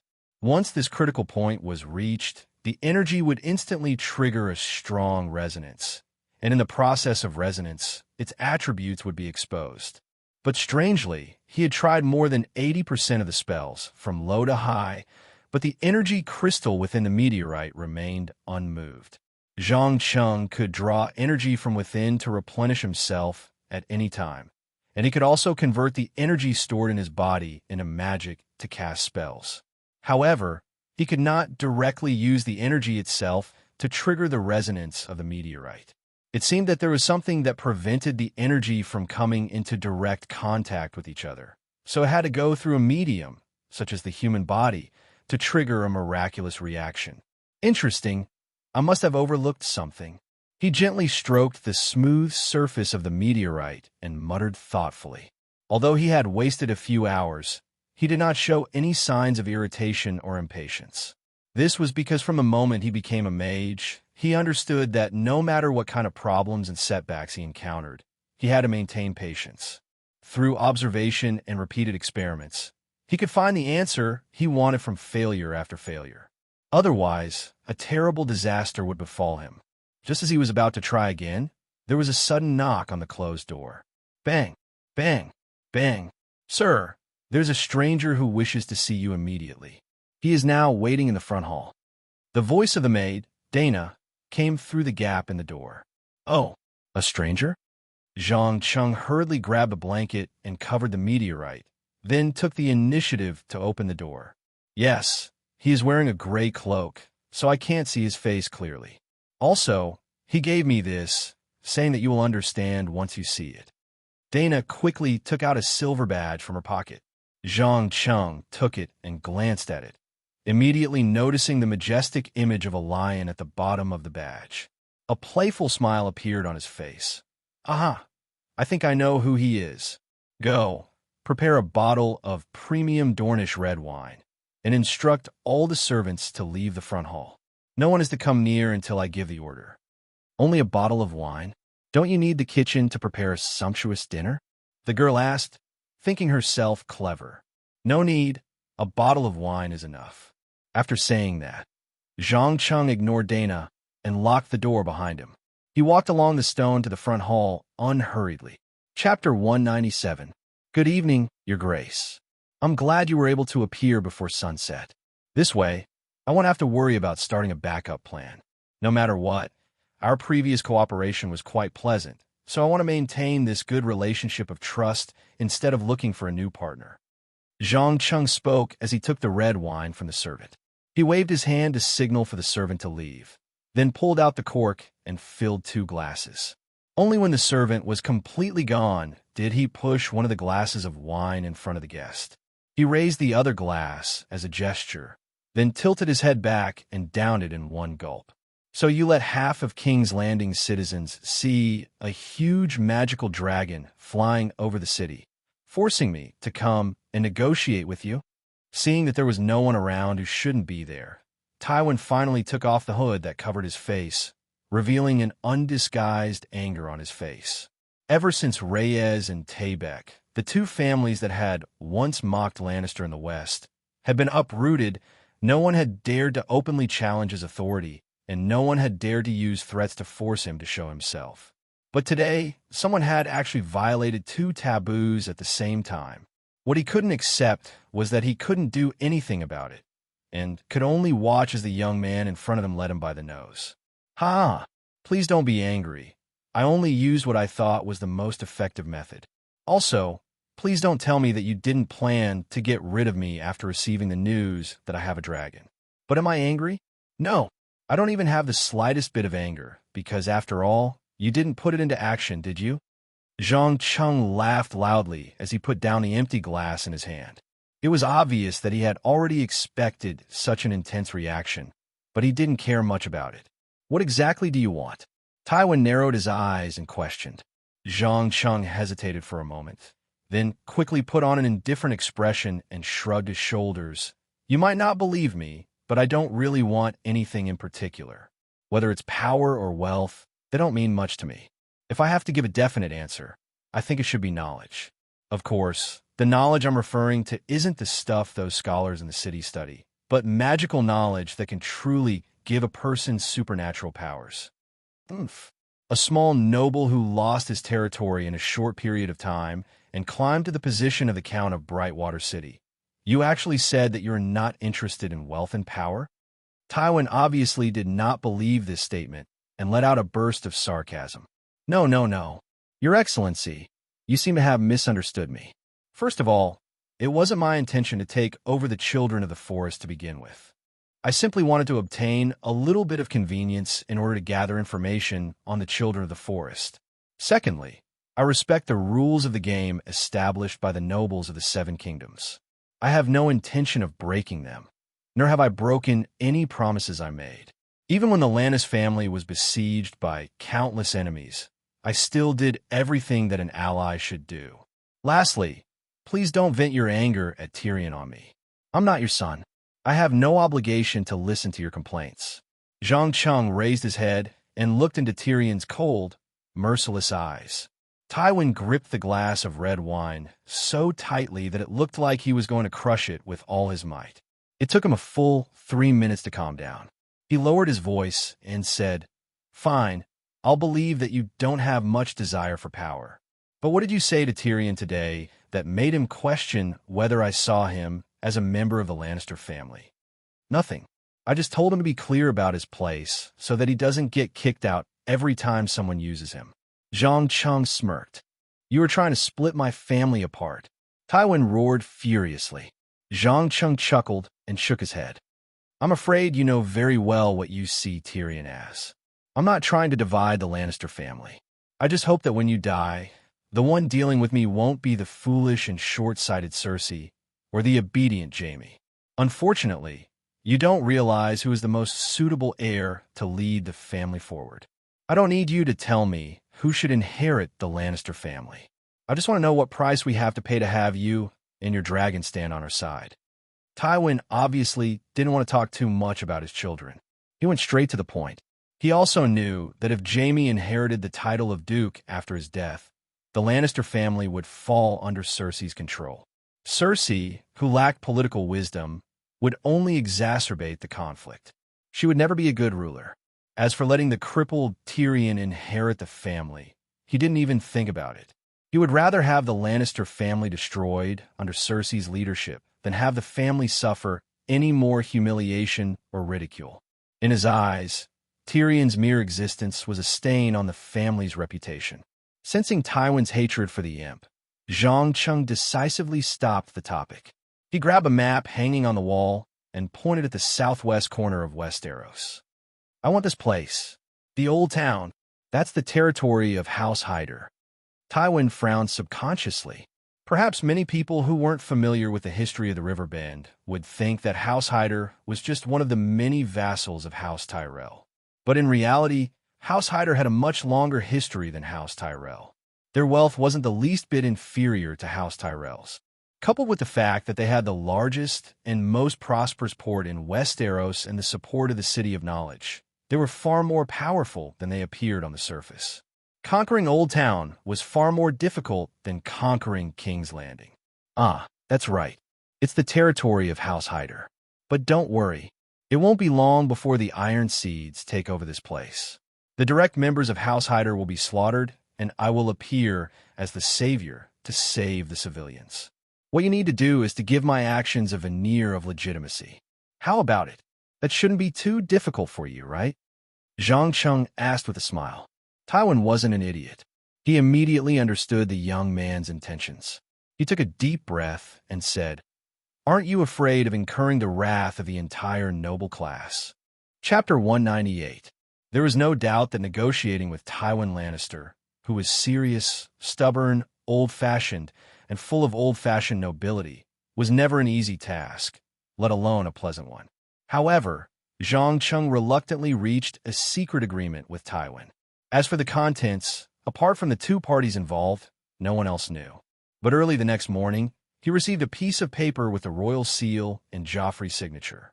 As long as he wrote down the corresponding contents, it would immediately become a document with legal effect, giving the Old Town a layer of legal appearance, at least on the surface. Of course, one had to pay a price for everything, especially something that countless nobles yearned for. And the price Zhang Chung had to pay was marriage, an engagement that had been delayed for a long time and had yet to be fulfilled. According to the secret agreement, he had to marry Yellow Tyrell before the king's wedding and make her Mason Aspirin's legal wife. To put it simply, The old nobles, led by Tywin and Alina, desired to put a rein around Zhang Cheng's neck through a series of things that they believed could create a strong binding force, such as love, family, and heirs. Then, they would use this rein to firmly bind him to their own interests. It had to be said that if it had been someone else, their strategy would have had a high chance of success. After all, not all men would be so cold as to ignore a young, beautiful, gentle, and noble wife. As long as the two of them lived together for a long time, even a block of ice would slowly melt. Unfortunately, Zhang Cheng's indifference was completely different from ordinary indifference. He had never thought of assimilating into this world, and did not even see the people of this world as his own kind. Even though he himself was not too sure whether this strange mentality originated from self-protection in the depths of his subconscious, or from his brain forcibly distorting his perception of the outside world to reduce the strong sense of guilt brought about by killing. In short, it was this unusual mentality that allowed him to avoid many unnecessary troubles, such as the clash of morals, worldviews, and values, and the attitude towards death. Just a few hours before the wedding in King's Landing City was about to begin, far away in the southwest corner of Westeros, a large fleet had been silently docked on the sea for many days. As the commander of the fleet, Victarion Greyjoy was anxiously waiting for the signal. One had to know that in order to achieve the goal of concealing their whereabouts as much as possible, his Iron Seed subordinates had not docked at the port for a long time for replenishment. Whether it was food, water, or wine, all of them had less than 3 days' worth of quota left. If they did not receive the signal to attack within 3 days, the fleet that they had painstakingly assembled would fall apart in an instant. The Ironmen Association, who had always prioritized survival, looted every village and port in the surrounding area to satisfy their need for food and fresh water.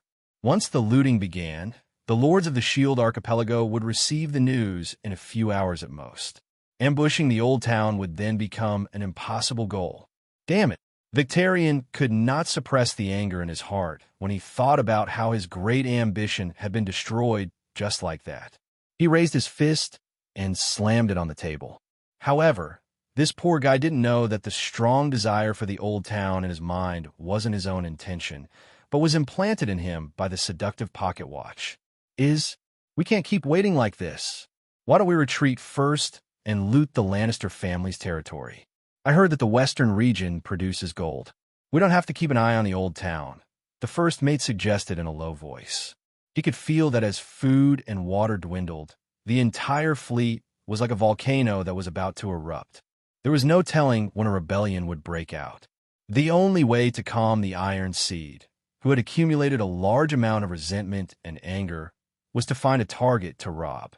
As long as a successful raid was carried out, everyone would calm down and obey the orders of the fleet commander.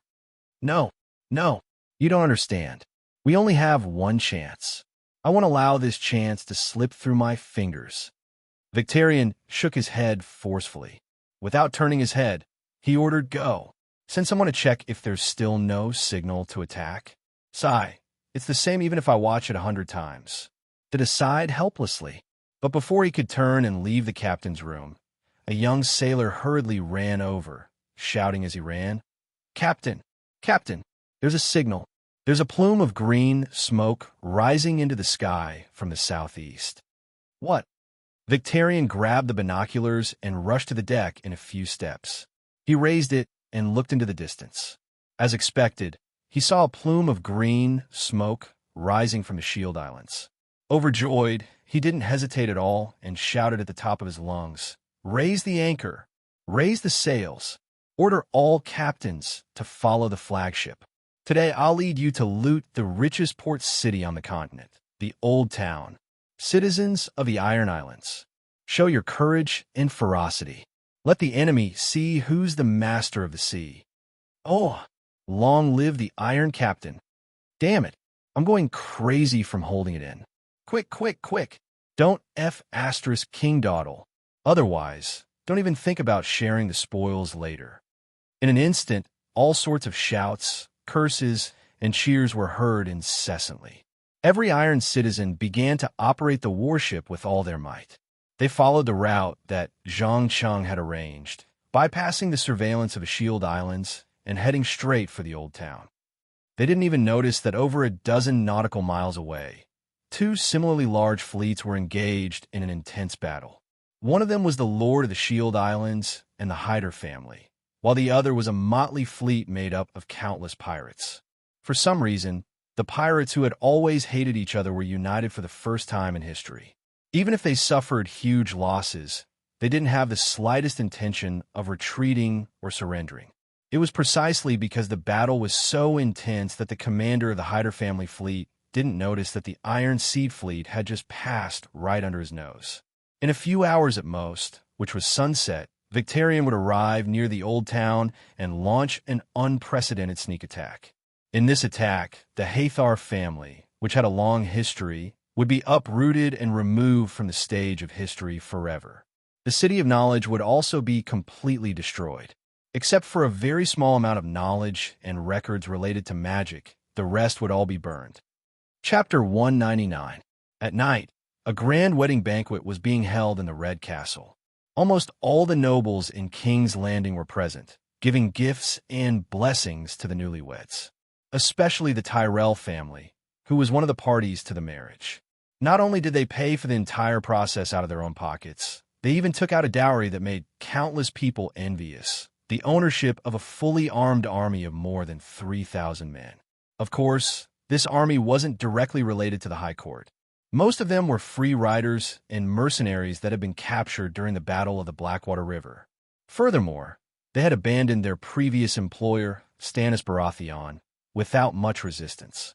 Their loyalty was questionable, but no matter what, an army was still an army. Veterans who had experienced countless battles and massacres would always be much stronger than new recruits. Moreover, even though the war in the Seven Kingdoms had temporarily ended, anyone who wasn't an idiot could feel the turbulent undercurrents hidden beneath the surface. Putting aside the fact that Lannister and Tyrell were secretly fighting for power, just the fact that Stannis Baratheon intended to make a comeback was like a dark cloud hanging over the Iron Throne. In addition to the ambiguous attitude of Dorne in the south and the ambitious Bolton family in the north, it could be said that even though the Seven Kingdoms had regained their unity in name, they had only entered a period of truce in reality. Every family that believed they had the power to contend for the highest authority was actively preparing for the next round of war. Due to the lack of a powerful and terrifying deterrence like the Targaryen family's dragons, the cost of war had been greatly reduced. The untamed and unruly ambitions in the bones of the nobles had been completely stimulated. At this time, whoever had more troops would have more political leverage. Looking at the pairs of eyes filled with all sorts of desires, Zhang Cheng, who was the main character of the banquet, couldn't help but sigh softly. No wonder people say that desire is the driving force behind human advancement, but also the original sin that leads to one's destruction. Look at these pitiful fellows. They still don't know that while they're busy killing each other, the truly terrifying enemy is about to cross the Great Wall and bring cold and death to this continent. My lord, what are you muttering about? Ella, who was sitting on a chair beside him, blinked and asked curiously. As the other main character of the banquet, she was wearing a white dress with a hollowed-out pattern. Through the translucent gauze, one could see the alluring skin beneath. Nothing. I'm just looking forward to the exciting moment after the banquet ends. Zhang Cheng smiled as he held the girl's hand and kissed the back of her hand. Ella, who had long been taught about the matters between men and women by the Queen of Thorns, immediately understood what the so-called exciting moment meant. A red flush quickly appeared on her face. She gently bit her lower lip, showing a shy and longing look. Zhang Cheng was about to tease his new bride when Tyrion stepped forward and lifted his goblet. "Congratulations, my dear friend," he said in a drunken voice. "I wish you a happy married life. Bises, but..."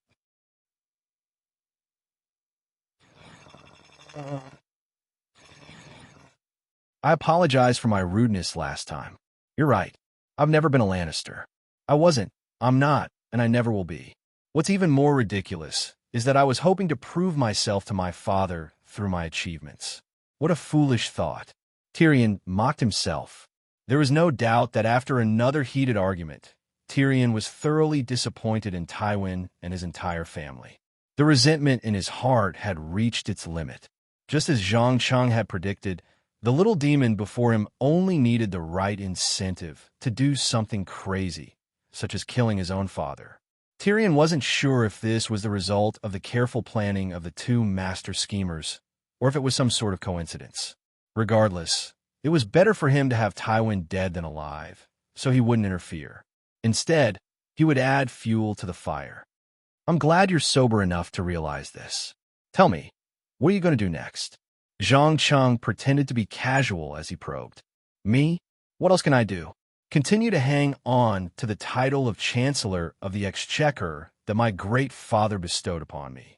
At least he hasn't stripped me of my family name, has he? The little demon raised his cup and drained it in one gulp. His whole body swayed as he joined the group of vulgar nobles who were groping the maids.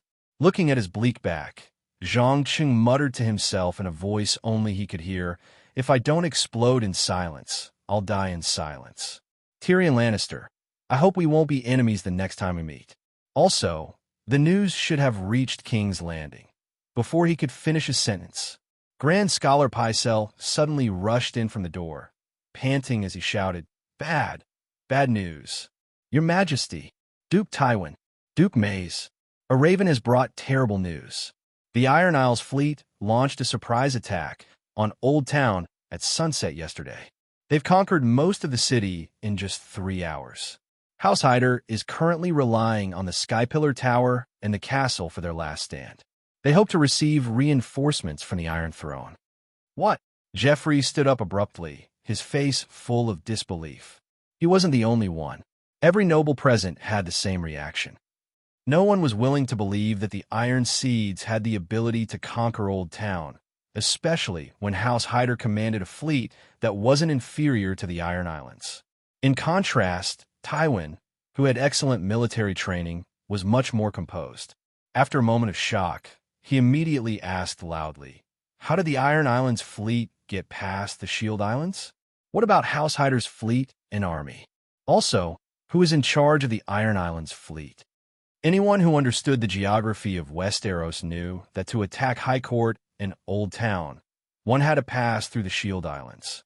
Just like its name, the Shield Islands were like a shield, firmly protecting the shoreline of the River Bay area. If anyone wanted to attack the River Bay area from a sea, they would have to destroy and occupy the Shield Islands. Usually, before the Shield Islands were lost, Tyrell of High Court and House Hyder of Old Town would arrive with reinforcements and crush the invaders' plans. Chapter 200. You mean to say that this attack was a planned and organized conspiracy? Tywin's sharp senses told him that something was amiss, and he subconsciously furrowed his brows.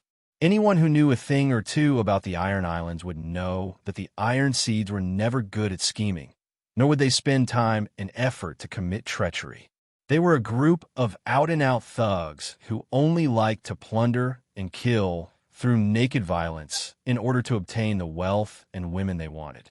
But now, they had perfectly fooled House Hyder and launched an attack on the most ancient and prosperous port city in Westeros. They had even succeeded. No matter how one thought about it, it was inconceivable. To be precise, every noble present who had the ability to think could not help but think that there must be a huge conspiracy behind the whole truth. For a moment, many people turned their attention to Duke Mace of High Court and his mother, Queen of Thorns Alena. After all, no matter what, House Tyrell was still the Dominion Lord of the Riverbend area. They had to stand up and protect their dignity, status, and honor.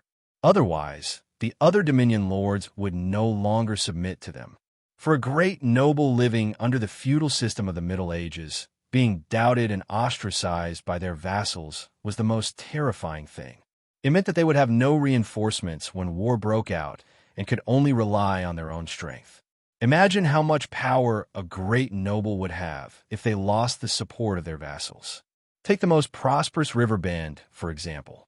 If House Tyrell mobilized all their forces, they would be able to recruit an army of more than 100,000 men.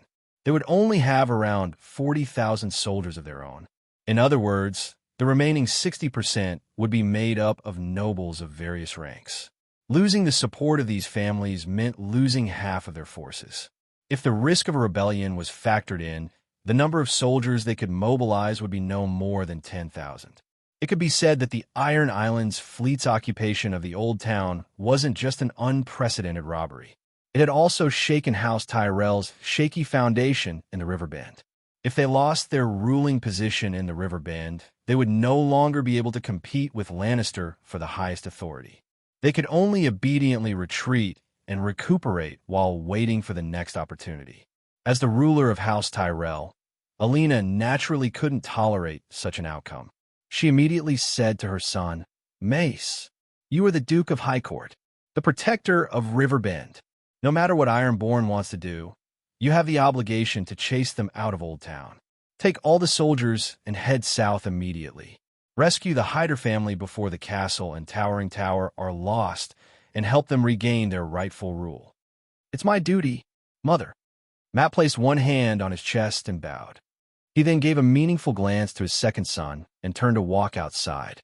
Perhaps he realized the seriousness of the situation, or perhaps he felt that he could use this opportunity to change his image and get rid of his annoying nickname, Inflatable Fish. In short, he did not hesitate at all. He really planned to set sail overnight to rescue the Old Town. As for Tywin, who had a mocking expression on his face, he had no intention of stopping Kieran. He was even prepared to watch Kieran make a fool of himself. In his eyes, regardless of whether Matt succeeded or failed, House Tyrell would lose control of the Riverbend region and would no longer be able to compete with him for power and influence in Monarch's Descent City. Just as Inflatable Fish and Gallant Garan were about to walk out of the door, Zhang Chung, who had a playful smile on his face, suddenly stood up and shouted at their backs, "Please wait, Duke." Matt immediately stopped and turned around. He forced himself to calm down and said, "Dear Mason, enjoy your wedding night. Don't worry, I won't let those bandits wreak havoc in the Riverbend region. It won't be long before you hear the news of them being chased away." Obviously, he thought that Zhang Chung was worried that Brightwater City would also become the target of the Iron Seeds. That was why he gave his guarantee without hesitation. You seem to have misunderstood something. What I want to say is, if you don't mind, can you leave this rescue operation to me? Even if you take the ship south, it will take at least a few days to return to Highcourt and bring the soldiers of House Tyrell to Old Town. This means that even at the fastest speed, it will take at least 10 days for the reinforcements to arrive at Old Town. But I'm different. My territory, Brightwater City, is very close to Old Town. Most importantly, I have a dragon. It will only take a few hours to return to Old Town. Zhang Chung raised his right hand that was emitting red flames and waved it out of the window. Instantly, a strong wind blew. Before the guests could react, a gigantic, ferocious, and terrifying beast landed on the balcony outside. Even though it didn't roar loudly or spit out scorching flames, its exposed claws and fangs were enough to suffocate the guests. Matt could not help but swallow his saliva as he felt the strong pressure from the giant dragon. He carefully asked, "You want to save the Old Town on my behalf?" Zhang Chung nodded without hesitation. "That's right. I think it's necessary to let the Iron Seeds, who rely on robbing for a living, know that if they don't respect King Jeffrey and don't follow the laws of the kingdom, they will have to pay the price. Not to mention, they ruined my wedding party. This price will be paid with blood and death." "Ha! Well said. Mason, my friend, go. Bring fear and death to your enemies." Jeffrey laughed like a madman. Jeffrey was overjoyed every time he heard the words slaughter and death. He didn't realize that this was not a simple attack from the beginning. There was a political struggle behind it. "What about your wedding? Are you going to give up halfway?" Alina asked with a gloomy face. "Of course not. Ella and I have exchanged vows. The ceremony is complete. I'm sure she wouldn't mind spending her wedding night with me on the dragon's back, right?" Zhang Chung held the girl's arm and invited her with a smile. "It would be my pleasure, my lord." Ella quickly stood up from the chair and held her husband's arm tightly. Her eyes were filled with excitement and curiosity. "Look, the problem is solved. Your Majesty, Duke Matt, Duke Tywin, I promise that Old Town will be restored to order in at most 3 days. The greedy Iron Seeds will also get their due punishment. They will lose all their shipyards and craftsmen. They will no longer be able to build warships that can threaten maritime trade.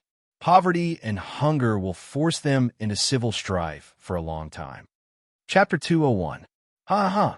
Look, it's spices. A whole warehouse of spices. We're rich. Spices are nothing. Look at this.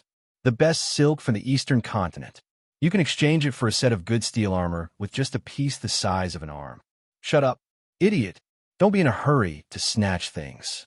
Finding a young and beautiful woman to enjoy is the smart thing to do.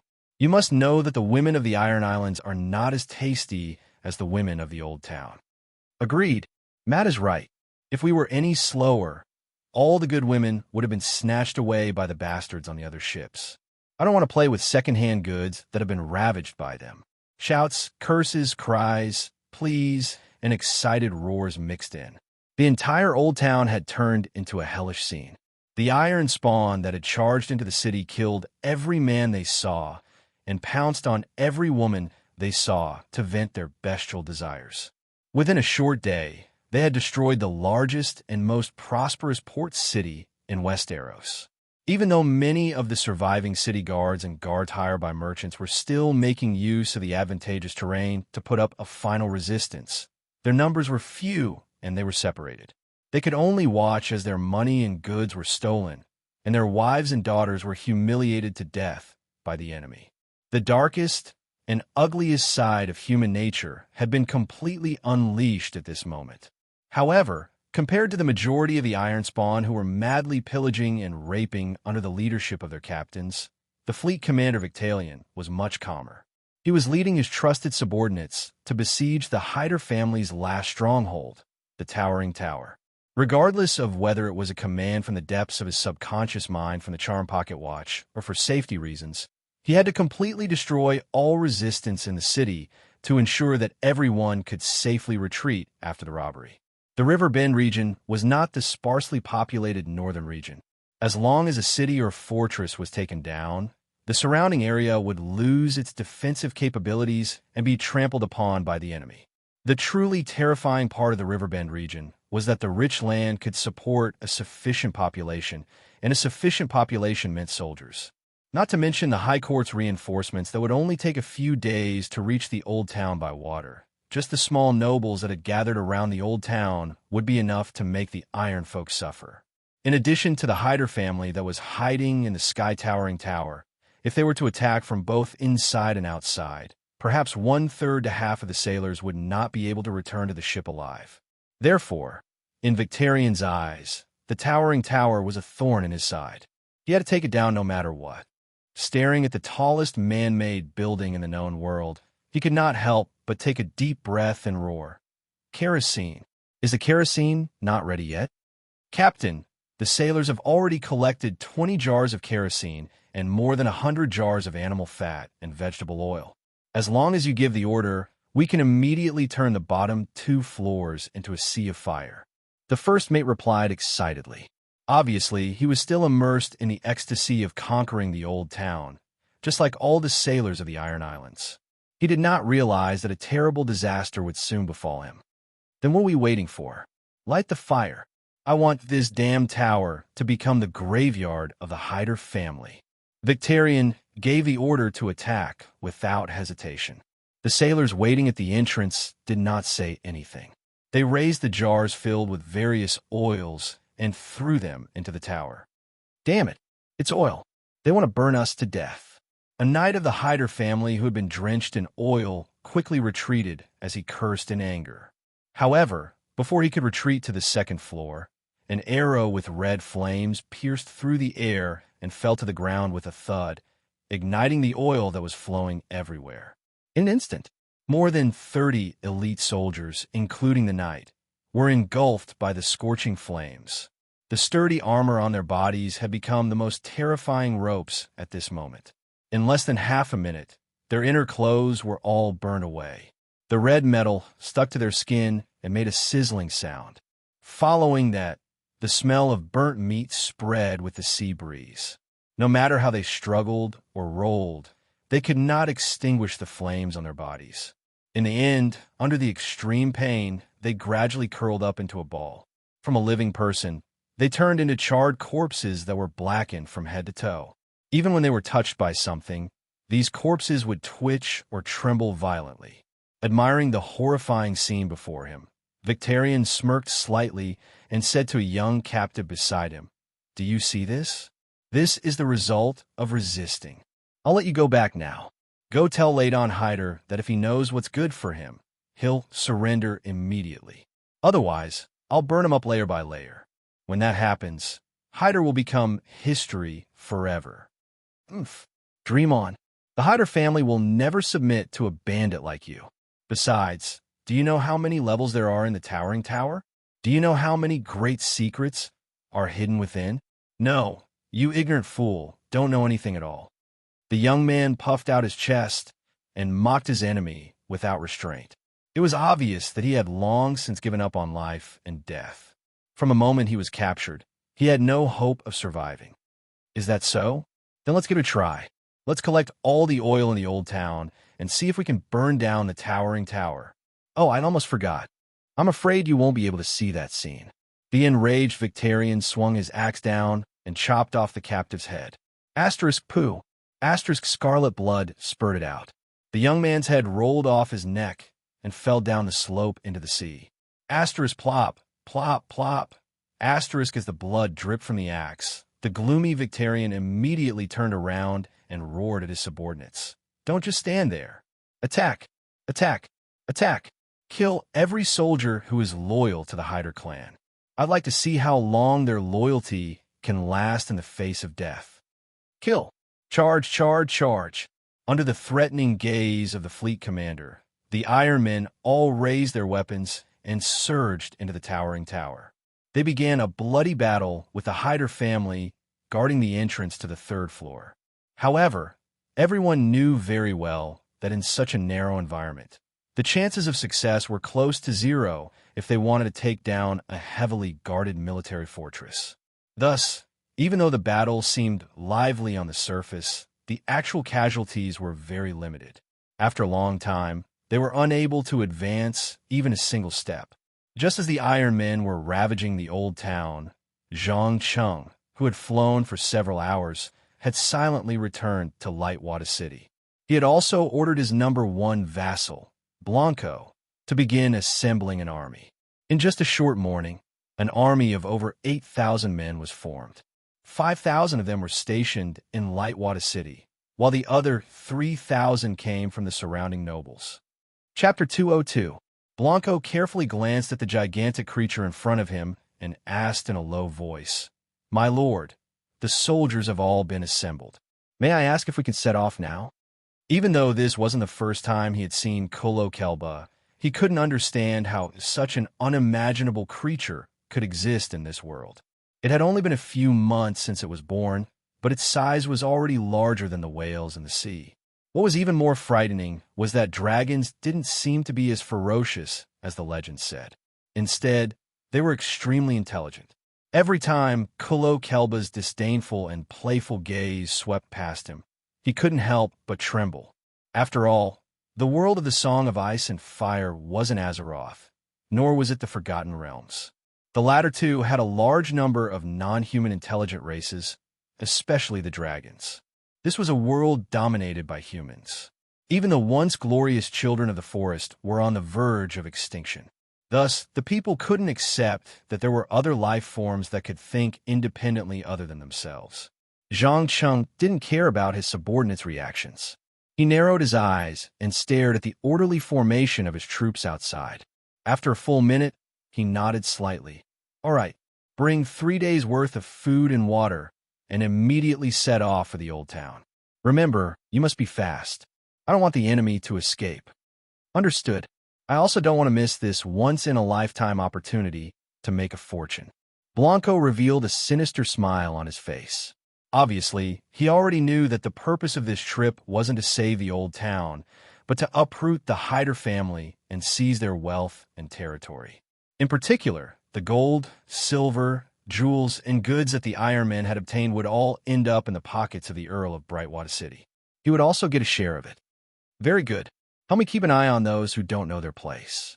If necessary, Zhang Cheng deliberately dragged out his words and raised his arm to make a beheading motion. Blanco understood tacitly and promised without hesitation, "Please don't worry. As long as those nobles who seek refuge have any thoughts that they shouldn't, I will deal with them and shift the blame to the Iron Men. Also, it would be best if you paid a visit to Madame before you leave. She seems to be very worried about great-grandfather's safety. You should know that Merlin Tyrell is the garrison commander of Old Town. There's no need to worry about AI Luo. She's just a tool for a marriage alliance. Apart from that, she has no other meaning. Once we occupy Old Town, kill every single member of the Hightower family, Merlin Tyrell, his son, and his grandson. Iron People's invasion is a perfect cover. No matter what we do, we can pin the blame on them without worrying about arousing suspicion." Zhang Cheng gave the order to kill with a cold expression. "As you wish." The old mercenary lowered his head and bowed deeply, his eyes revealing a trace of awe and fear. He couldn't believe that the young man in front of him had been intimate with his new wife a few minutes ago. But in the blink of an eye, he had changed his face and even wanted to kill his wife's family. Of course, he wouldn't be so foolish as to question why, nor would he act smart and show mercy. For a nouveau riche like Blanco, who had climbed up from the bottom of society with great difficulty, nothing was more important than protecting his current status and title.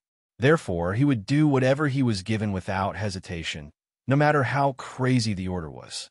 The new nobles who had been mercenaries were the same as well. An army of more than 8,000 men quickly boarded the ships under Blanco's lead and set off towards the south. As Lightwater City was very close to Old Town and was connected by the Honey River, they didn't have to expend a lot of energy on foot. It would take them at most 3 hours to reach the outskirts of Old Town. This was also why the Queen of Thorns, Alina Redwind, didn't want anyone to steal the Tyrell family's limelight. But she didn't stop Zhang Cheng from dispatching the troops. If the troops were dispatched from hiding, they would have to go through the Shield Islands and Whispering Bay in a big circle. The time wasted would be many times more than dispatching troops from Lightwater City. Perhaps by the time the reinforcements from hiding arrived, the Hyder family would have been long dead. After watching the fleet gradually disappear from his sight, Zhang Cheng suddenly turned his head and asked the shadow, hiding in a corner not far away, "Bess, did the plan go smoothly? How is the situation in Old Town?" "It went very smoothly, my lord. Thanks to this little toy, I was able to control all the pirate leaders without much effort. As for Old Town, it has basically fallen. The Iron Seeds are robbing, raping, and killing everywhere in the city. When I left, Victorian was leading his trusted subordinates to besiege Sky-Piercing Tower." After saying that, a young woman walked out of the shadows and knelt on one knee as she presented the ticking pocket watch with both hands. "Well done. I believe that it won't be long before you can personally chop off Maroya Hyder's head as you wish." Zhang Cheng put away the bewitching pocket watch and pinched the other party's delicate chin, admiring her beautiful face that was full of exotic charm. Bess, full name Bess Tarot, was the daughter of a merchant from the Free City. Her father had been arrested by the crazy woman Maroya Hyder on the charge of smuggling and sentenced to death in public. All of his assets had been confiscated, so she hated the Hyder family to the core. She had been engaging in illegal activities in Old Town's black market, waiting for an opportunity to take revenge. After a simple investigation and test, Zhang Cheng recruited her into his intelligence organization and put her in charge of secret activities targeting Old Town. It had to be said that even though hatred could blind a person's eyes, it was indeed a powerful inner force. It could even stimulate all of one's potential and make shocking achievements. No one in the Seven Kingdoms would believe that the hellish scene in Old Town was mostly due to this young woman in front of him. She was the one who had taken the initiative to contact more than 10 pirate families. At the same time, she was also the one who had bribed the guards to open the city gates, allowing the Iron Men to effortlessly invade the city. Even though the bewitching pocket watch had played a crucial role, she was the main culprit. "Oh, my dear Count, your promise has made me extremely excited. I heard that you and your wife spent your wedding night on the back of a dragon. I wonder if I would be lucky enough to experience it once." Saying that, Bess grabbed Zhang Cheng's hand and slowly moved it down, reaching into his collar. Feeling the softness and smoothness of her hand, Zhang Cheng bent down and whispered a warning into her ear. "If I were you, I wouldn't use such a lowly method to protect myself. Did you know that when a woman starts to treat her beauty and body as a tool, a man will also treat her as a tool, whether it's a tool to vent his desires or a tool to achieve his goals? Stop your senseless seduction now, or you'll regret it very soon." Saying that, without any reluctance, he withdrew his hand that was still faintly warm. His eyes were still clear and cold, showing no signs of being eroded by lust. Chapter 203. On the top floor of the towering tower in the old town, a white-haired old man stood in front of the window, looking down at the chaos in the old town. He was none other than Ladon Hyder, who had a series of titles such as Old Man of the Old Town, Voice of the Old Town, Master of the Port, Earl of the Towering Tower, Guardian of the City of Knowledge, and Lighthouse of the Southern Border. As the owner of this city, his heart was filled with rage and murderous intent. He could not wait to exterminate all the bandits that were wreaking havoc in the city. After all, ever since he became obsessed with studying the mysteries of magic, he had been hiding in the tower almost every day, doing all sorts of experiments, leaving all the trivial matters of managing the territory to his sons. It was only when someone barged into his study and told him loudly that the Iron Man had attacked the old town that he finally woke up from his stupor. He began to reflect on whether his actions all these years were wrong. Of course, compared to the panicking women and servants, Ladon Hyder was much calmer. He knew that the Iron Island strength alone was not enough to break into the upper level of the towering tower. The reason was simple. This was the tallest man-made building in the known world. It was not a military fortress built with huge stones. Its structure and shape were very similar to the castles on Dragonstone Island. A special magic technique was used to melt the dragon crystal and then cast it into shape. It was even sturdier than steel. Other than the scorching flames of the dragon's breath, nothing could destroy it. According to the research and conjecture of a scholar, the towering tower was most likely built by a mysterious creature called the Deep One. They were the hybrids of human females and sea creatures. They were the mermaids that sailors often mentioned. They were later completely wiped out by deep-sea creatures, leaving behind an inexplicable and mysterious tower. Ladon Hyder did not know if this speculation was correct, but he knew one thing. Ever since the Hyder family had occupied the towering tower, it had never been attacked by any military force. Perhaps Aegon the Conqueror and his dragon were the only force that could threaten the towering tower. However, the leader of the Hyder family, Count Manfred, wisely chose to form an alliance instead of a confrontation. Therefore, there was no proof that the dragon's flames could melt the tower.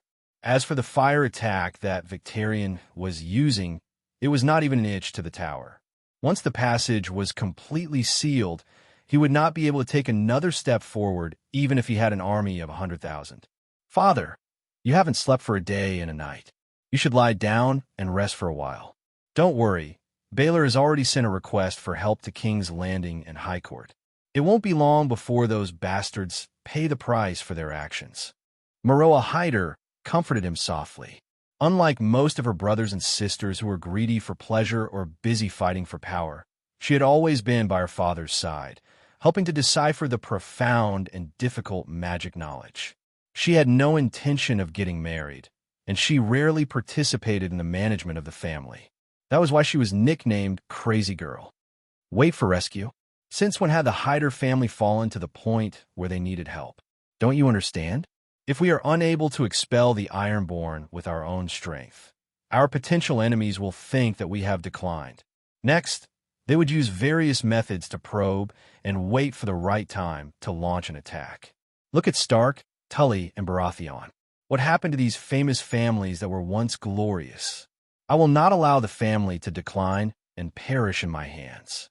Leighton clenched his fists and roared angrily. He couldn't help but be angry.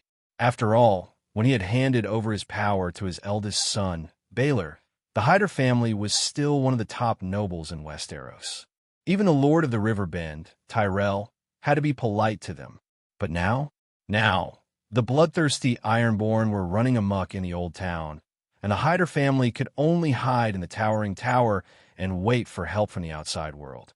The huge psychological disparity made the elderly man unable to accept the reality before his eyes.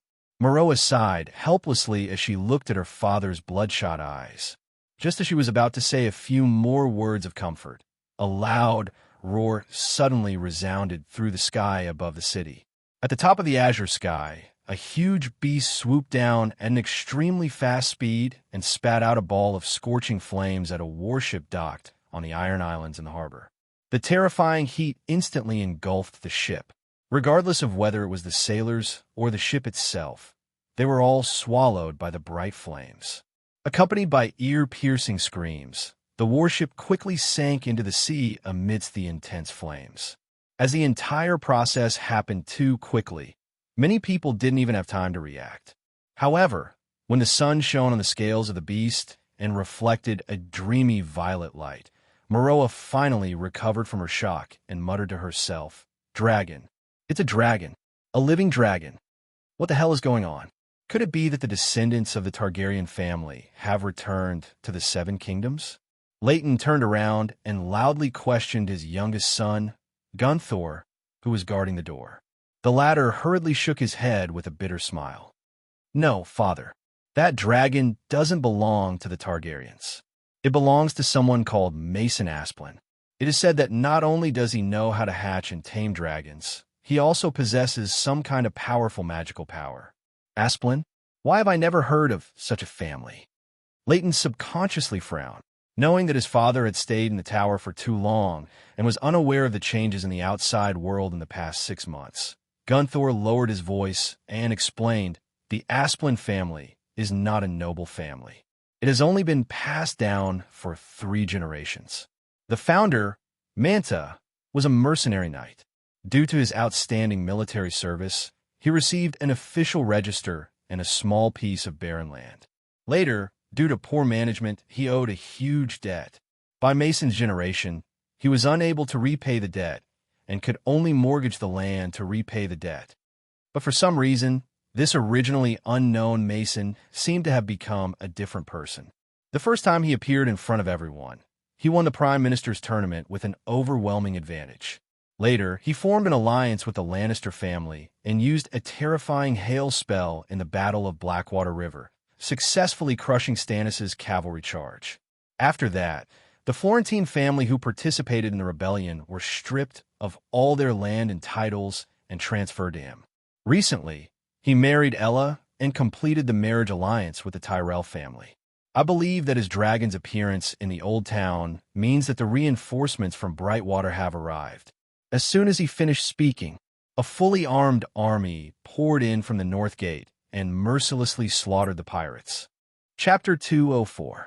My lord, it's just as you expected. They didn't expect us to arrive so quickly. Should we clear them out of the city immediately? Blanco asked softly. Even though he tried to hide his greed, his eyes that kept drifting to the spoils of war betrayed his inner thoughts. The Old Town was the wealthiest and most prosperous city in all of Westeros. Countless pirates, mercenaries, and even nobles yearned for the opportunity to take a shot at it.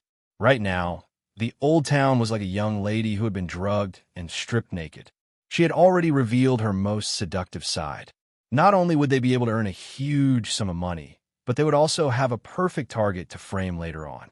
Therefore, many people in the party began to get restless. Even the nobles who joined temporarily were no exception. After all, they didn't rob the local merchants and commoners directly. They got the spoils of war from the Ironborn. According to the established rules, even if the owner wanted to take the spoils back, he would have to pay a ransom of at least 60% of the original price. This was something the Hyder family couldn't change.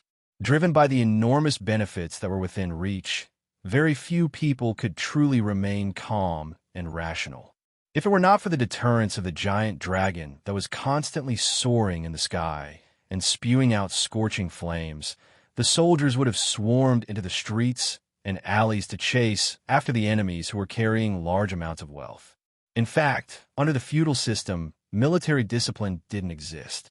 The only things that could restrain the knights and nobles were power, and wealth. Sensing the strong desire in the eyes of the soldiers, Zhang Cheng suddenly realized that the army he was leading was essentially no different from the residents of the Iron Islands who robbed for a living. These people didn't have any moral restraints, nor did they have a goal in life to strive for. They were only driven by the desire in their bones. Hence, the entire army of Westeros, from the kings and nobles to the pirates and bandits, would rob and rape as long as they had the chance.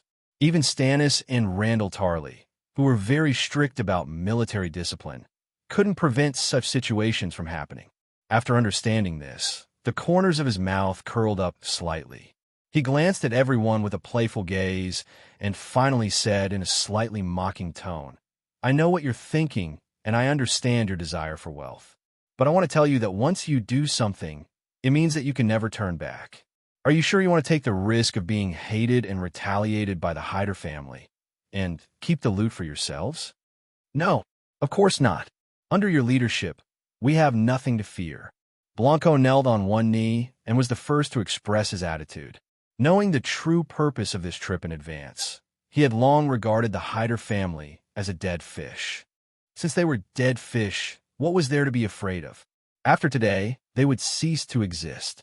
Yes, we are fearless. Please give the order. Count. Compared to you, the Hyder family is nothing.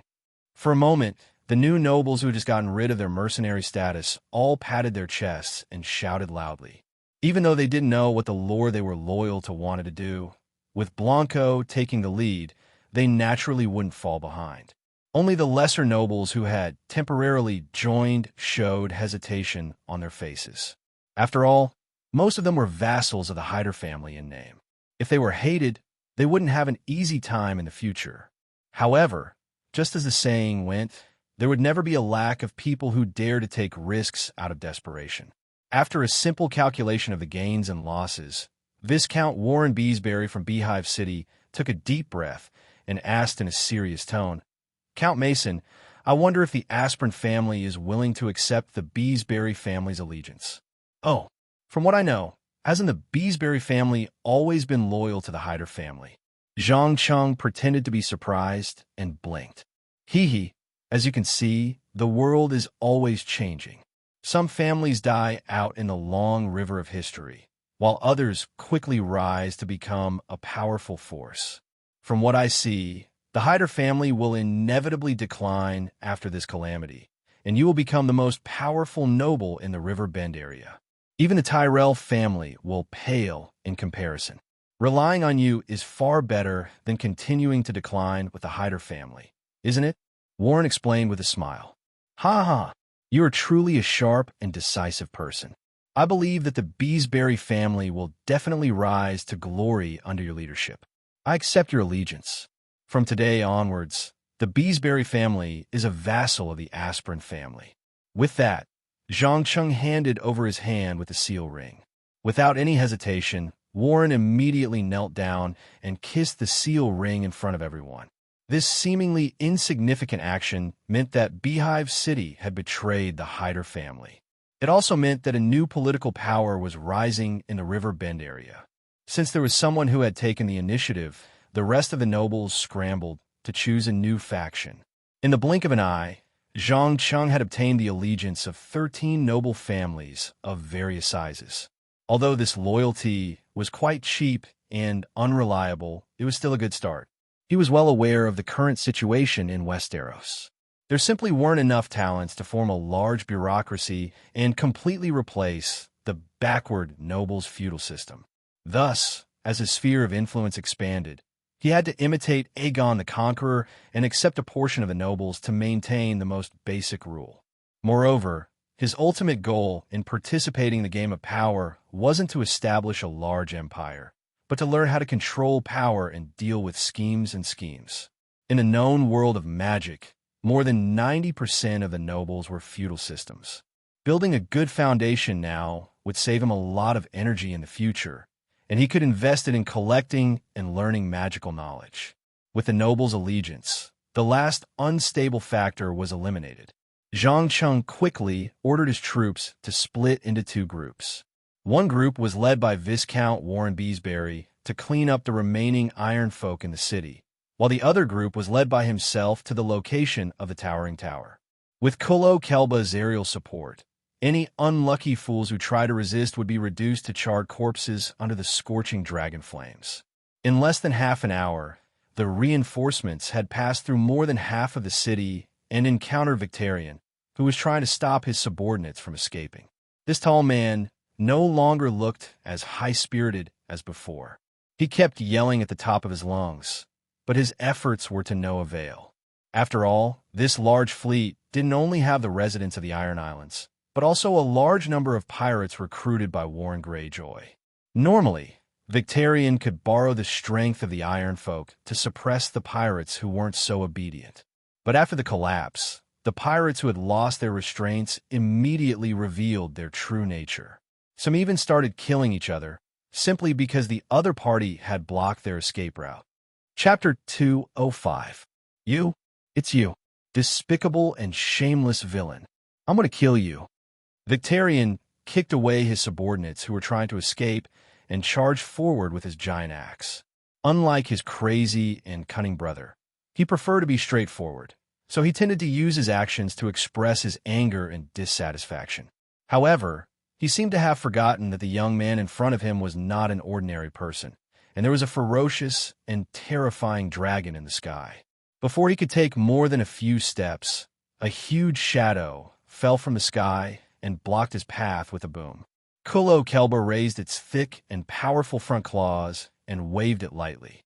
Victorian was sent flying like a pitiful rag doll, crashing heavily into the outer wall of the sky-reaching tower. He opened his mouth and spat out a mouthful of blood before falling back to the ground. He was heavily injured, and his weapon was long gone.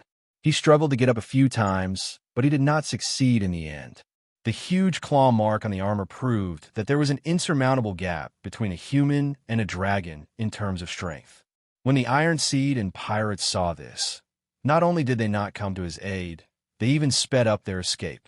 Some of the ships in the harbor had even hurriedly raised their anchors and raised their sails before everyone had arrived, slowly heading towards the deep sea.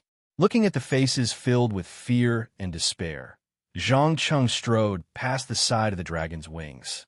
He bent down and softly said to Victorian, who was coughing up blood, "Relax.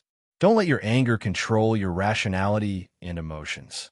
Believe me, that will only make you suffer more before you die. It won't help you at all. What are you trying to do? Using us to gain the friendship of the Hyder family?" Victorian asked with his blood-red eyes. He knew that the fleet he led was done for. All the ships would not be able to escape far before the dragon caught up and burned to ashes. The only thing he could do was find out why he was being used before he died. Friendship? Ha! Zhang Cheng glanced at the towering, sky-reaching tower and curled his lips into a contemptuous smile. No, on the contrary, I want to get rid of them. Get rid of the Hyder family? Are you crazy? Victorian's jaw dropped. One had to know that in Westeros, killing an ancient noble with a long history would usually require a hefty price. Although Lannister had almost uprooted Stark of the Northern Territory and Tully of the River Valley in the Battle of the Five Kings, in reality, they had already aroused the vigilance and hostility of many nobles.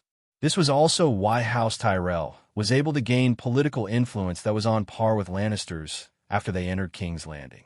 Rather than saying that House Tyrell's reputation and wealth played a role, it was more likely that the other nobles hoped for a leader to lead them against the Lannisters. As a bystander, Zhang Cheng naturally understood the delicate political situation in King's Landing City. He nodded with a smile.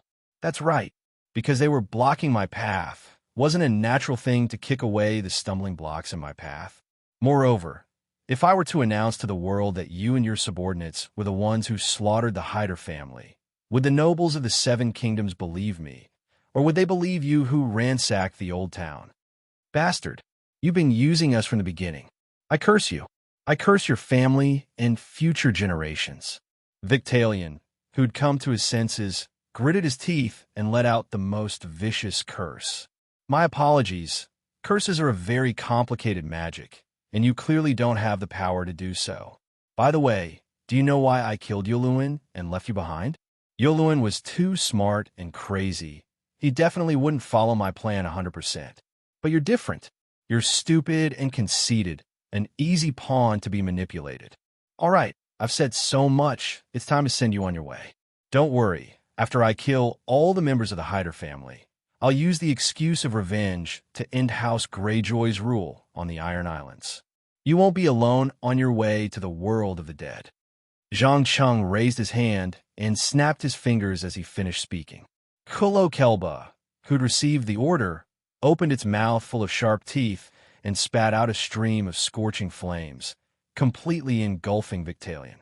When the flames dissipated, all that was left was a ball of an unknown black substance, as well as a red armor that seemed to be made of Valyrian steel. The impactful scene and the pungent, burnt smell stimulated everyone's nerves, causing them to involuntarily hold their breaths. The battlefield that had been filled with shouts and curses immediately became deathly silent. Depressing, stifling, terrifying.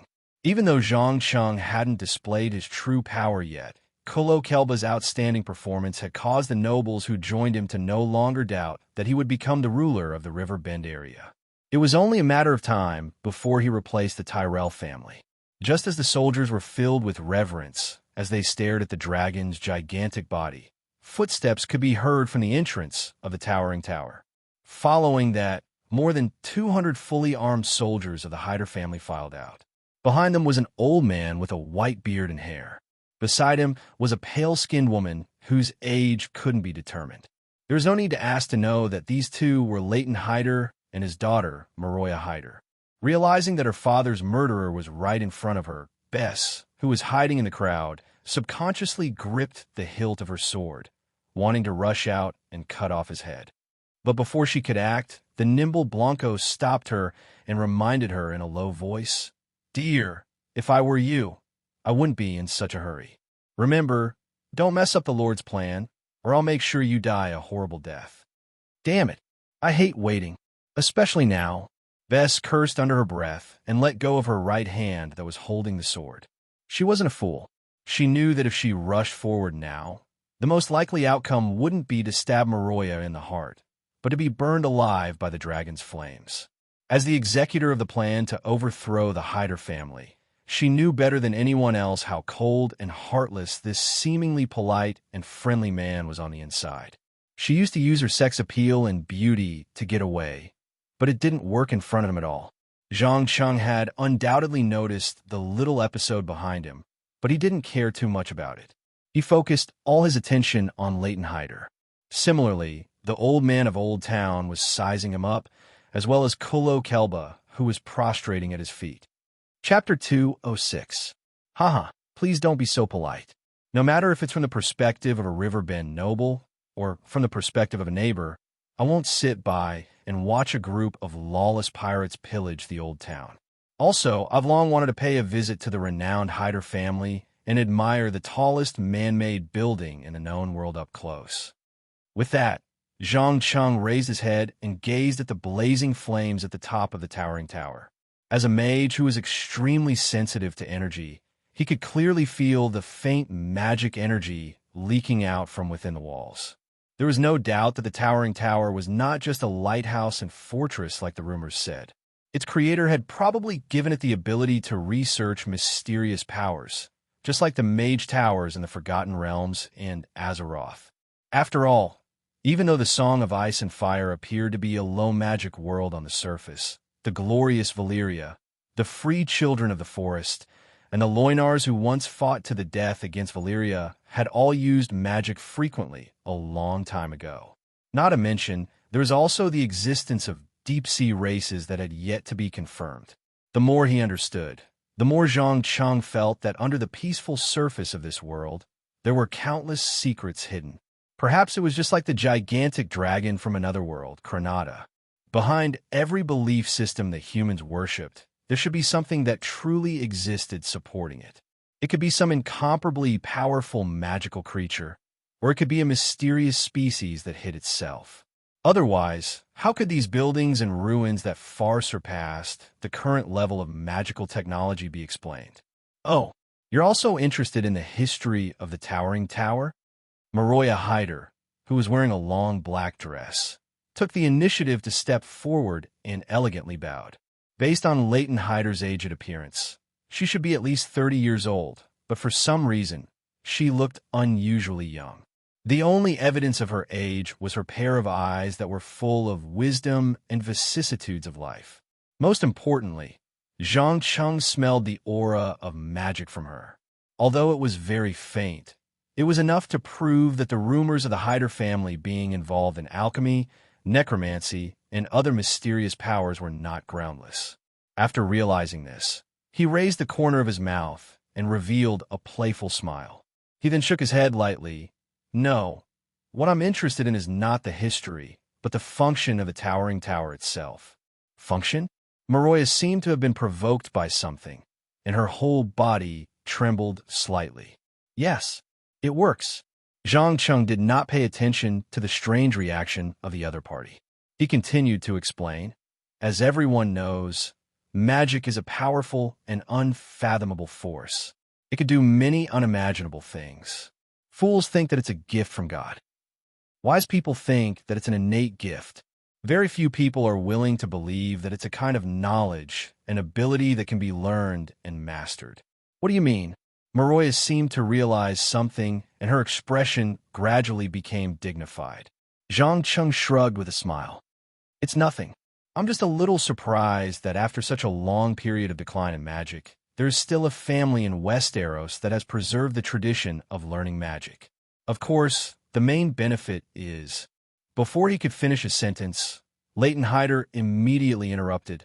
I'm sorry, Earl Mason, but it's obviously not in line with the Hyder family's hospitality to have you stand at the door.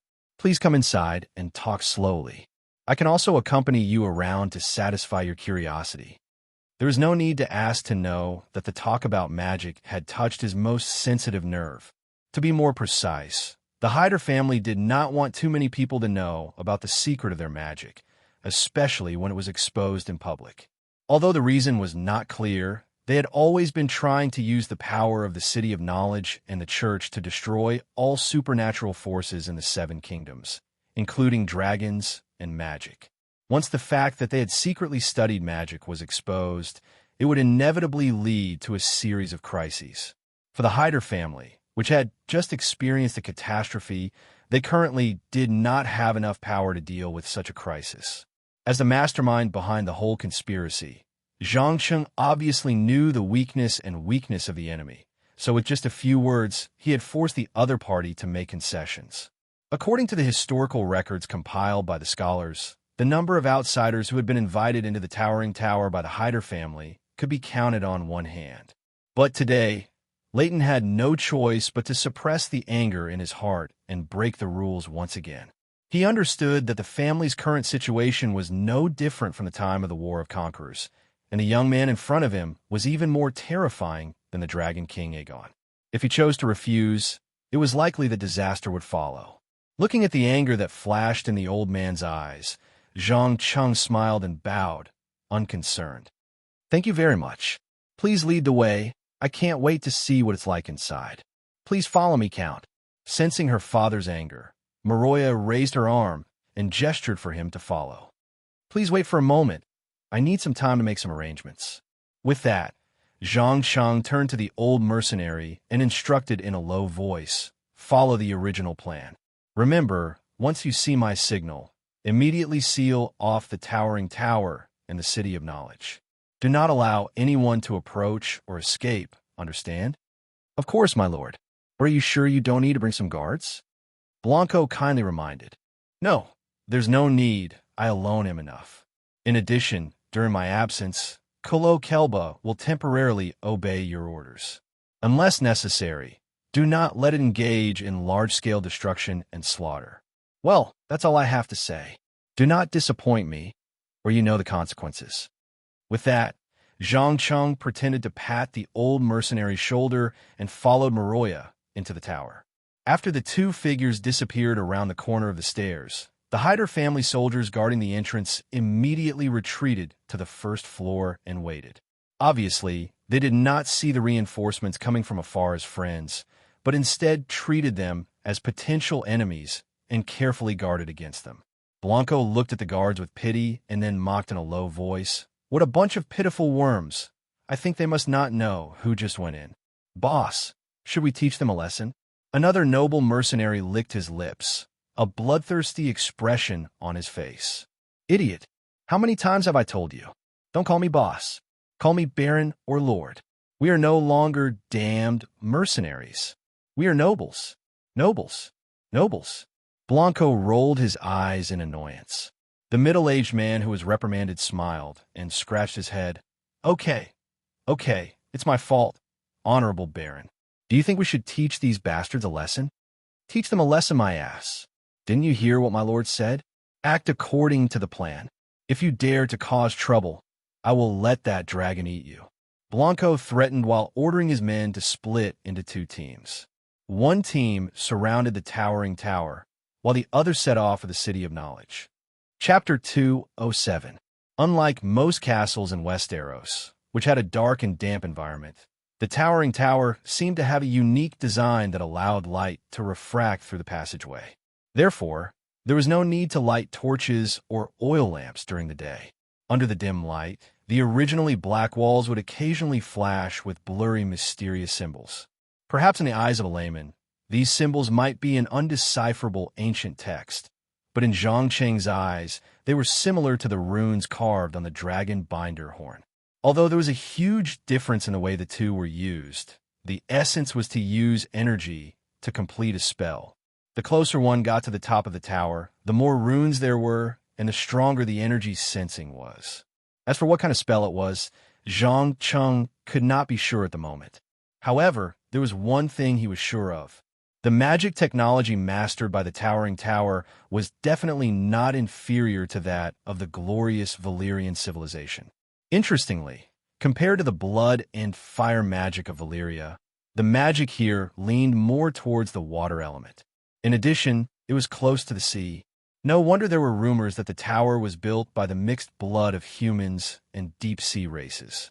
Just as he was carefully observing the tower that did not fit in with the style of the old town, Leighton Hyder, who was walking in front, suddenly stopped. He turned around and asked with a serious face, "Count Mason, I heard that you are a powerful magic user. During the Battle of the Blackwater River, you once summoned an earth-shattering hail that completely destroyed Stannis' cavalry charge. Is that right?" "Ha ha, earth-shattering? Do you think that's possible?" Zhang Cheng laughed and asked in return. "All right, I admit that the rumors may be exaggerated, but you have to admit that you have cast a large-scale offensive spell that could change the direction of the war, right?" Leighton was not discouraged as he continued to probe. After a short period of adjustment, he quickly calmed his anger and began to try to understand the background of this mysterious young man in front of him. It should be known that the Hyder family was not like other nobles who were passionate about seizing power and territory. Apart from personally starting the tragic dance of the blood dragons in the middle of the Targaryen dynasty, they rarely participated in civil wars. Instead, they preferred to rely on the City of Knowledge and the Church to slowly infiltrate the Seven Kingdoms and quietly expand their influence. After all, the Church represented faith and controlled the spiritual world of tens of thousands of nobles and commoners. The City of Knowledge represented the inheritance of knowledge, culture, and values. Almost every castle would have a scholar from the City of Knowledge stationed in it, providing all kinds of services to the families that owned the castle and responsible for educating their descendants. From a certain point of view, the Hyder family's heritage far surpassed the so-called famous families like Lannister, Tyrell, Stark, and Tully. Therefore, even though he had lost control of the old town, Leighton did not show the slightest bit of panic. He did not think that anyone would dare to take such a huge political risk to attack him and his family. Feeling the arrogance in the old man's words, Zhang Cheng's eyes flashed with a trace of unnoticeable mockery. He then replied with a half-smile. "Ah, that's right, I did cast an interesting spell. Why? Do you want to discuss the mysteries of magic with me?" Leighton hurriedly shook his head. No. Please don't misunderstand. I don't mean to pry into it. I just want to confirm it. To be honest, for some reason, the Hyder family has completely lost the ability to study and research magic in the past 100 years or so. It was only recently that we discovered that the mysterious power has returned. So, Zhang Cheng deliberately pretended to be indifferent. So I hope to get an explanation from you. Explain why magic suddenly disappeared and then suddenly returned. I believe that you, who have mastered such a powerful spell, didn't gain it all of a sudden, right? After saying that, old Leighton crossed his arms in front of his chest, his face full of excitement and anticipation. As the number one shut-in Westeros, he had spent almost his entire life researching and learning about magic. He was extremely eager to unravel the mystery that had troubled him for decades. Zhang Cheng was a mage, and at the same time, a person who pursued power. He understood the old man's thoughts very well, but he did not immediately give an answer. Instead, he asked in a playful tone, "Why should I explain? What good will it do me? Count, you have to understand that knowledge is expensive. If you want to obtain something, you have to exchange it with something of equal value."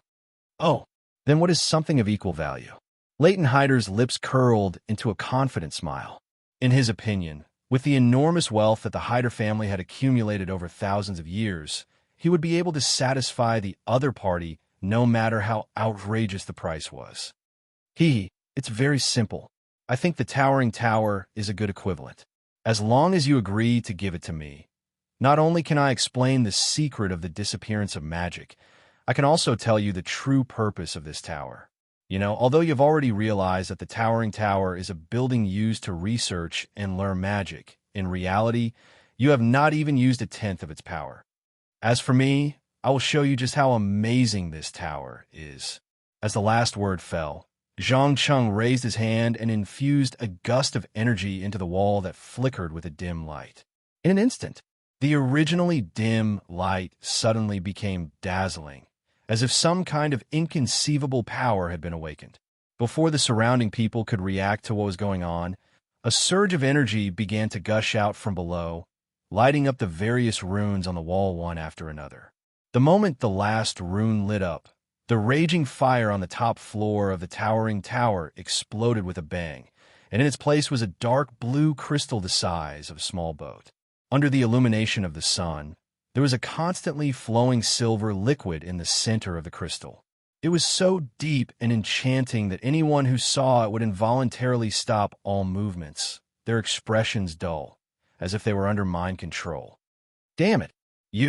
What did you do?" Maroya asked loudly, her face full of vigilance. "Relax, my dear, I didn't do anything. I just woke up this tower that had been asleep for who knows how long," Zhang Cheng explained, ignoring the guards who had drawn their swords and assumed battle stances. "Woke up." Maroya keenly grasped the keyword. Chapter 208.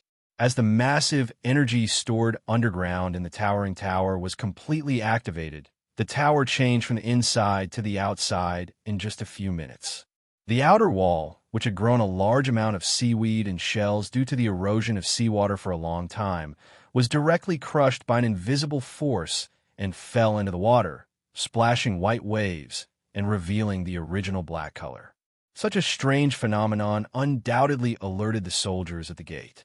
If they had not been ordered not to act rashly no matter what happened, they would have rushed in to check the situation inside.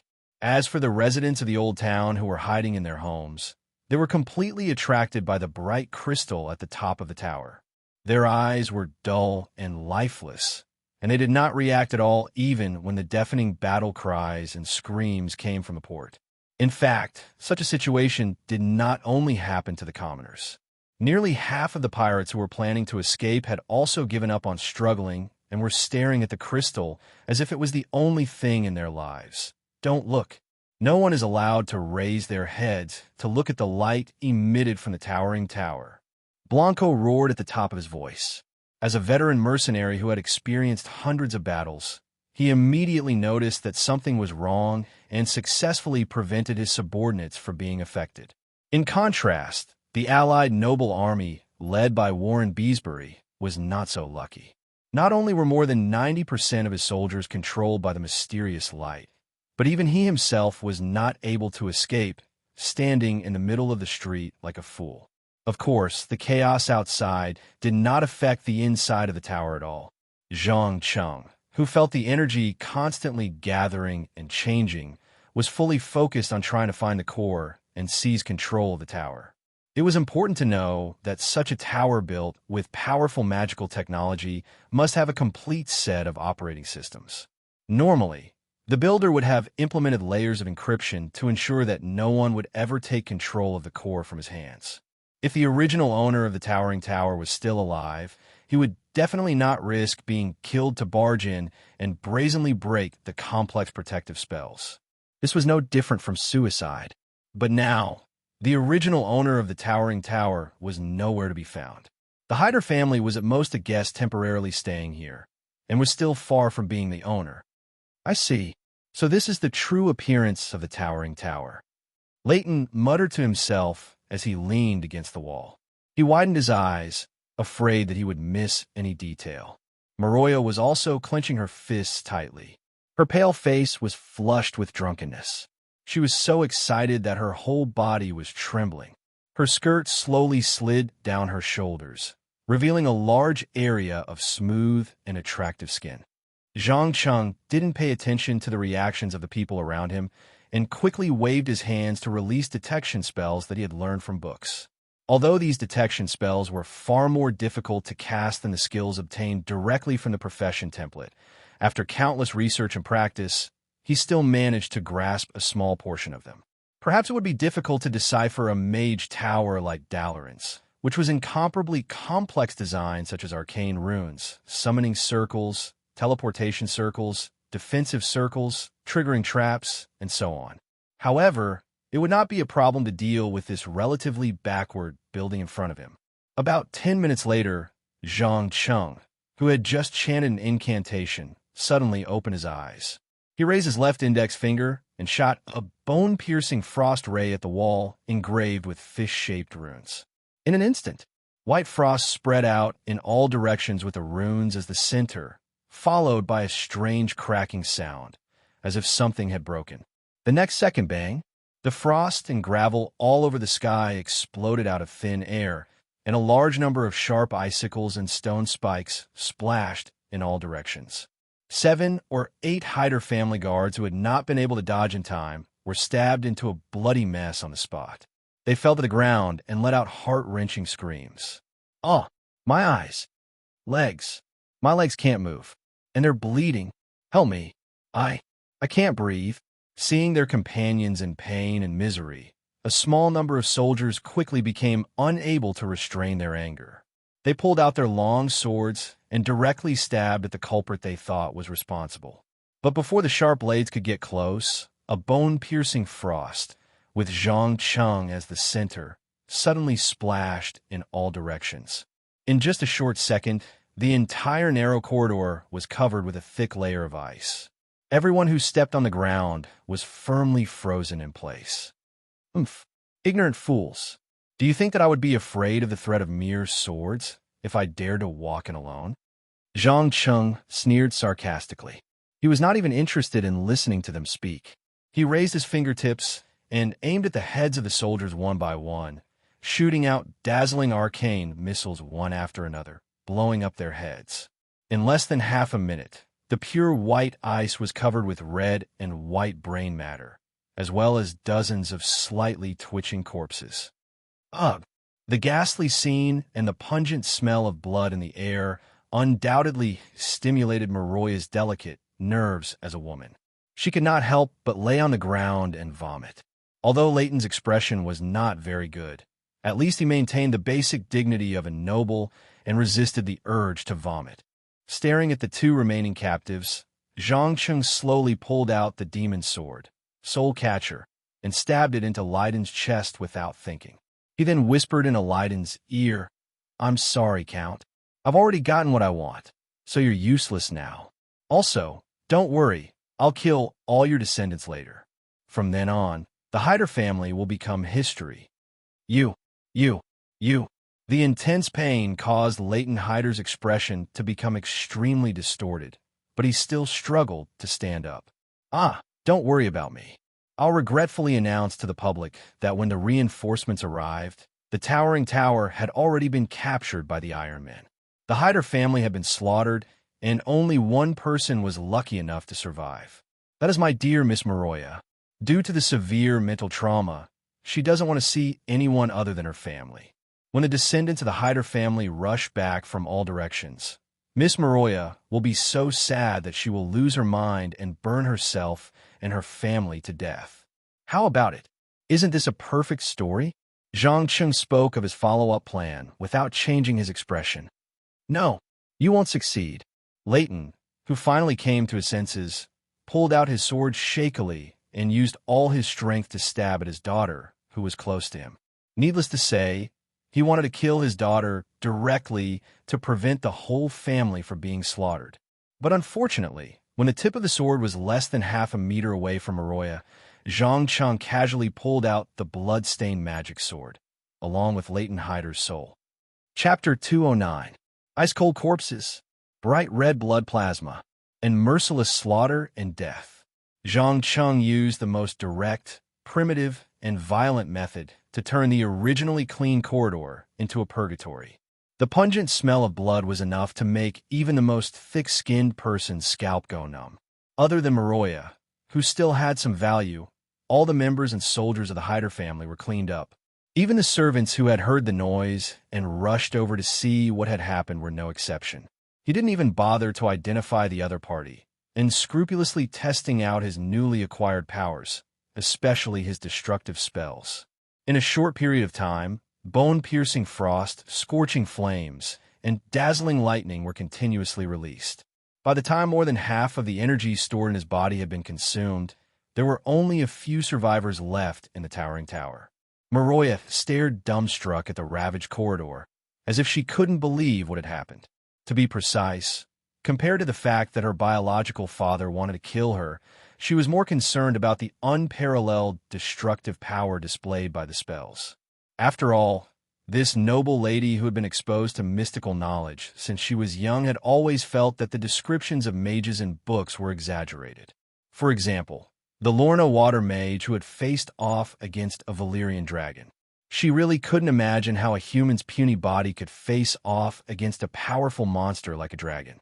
But now, she finally realized that the descriptions in books weren't exaggerated, but that she had never seen a real mage. Compared to the dazzling killing spells just now, the secrets that her family had carefully hidden were not worth mentioning. Mixed with a mix of longing, worship, fear, and a series of complicated emotions, she unknowingly ignored the mutilated corpses all over the floor and began to develop an indescribable obsession. Of course, Zhang Cheng didn't notice that Maroya Hyder was already showing signs of Stockholm Syndrome.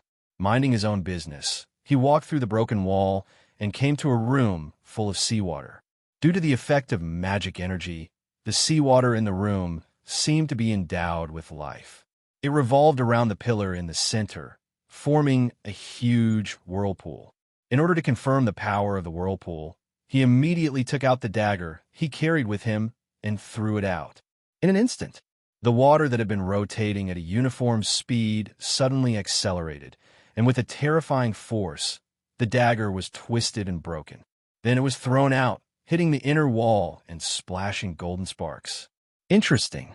Looks like this is the control center's final defense, Zhang Cheng muttered to himself as he observed the pillars in the center of the vortex that were engraved with various sea creatures. He could clearly feel that it was these reliefs that gave the seawater its terrifying lethality. At the same time, they also protected the core of the tower. Any intruder who wanted to seize control of the tower had to first destroy the water flow before they could modify the authority and become the master of the tower. Perhaps with the current magical technology of Westeros, it would be an impossible task to crack the Great Whirlpool, which was supported by an enormous amount of energy. However, for Zhang Cheng, who had received the advanced theoretical knowledge of the Magic Kingdom's Dalaran, it was not difficult at all. He had no intention of fighting against the fast-moving seawater at all. He took out the gemstone that imprisoned the elemental souls and quickly chanted an incantation that was difficult to understand. About 10 seconds later, The water elemental warrior Meroas appeared in the middle of the room out of thin air.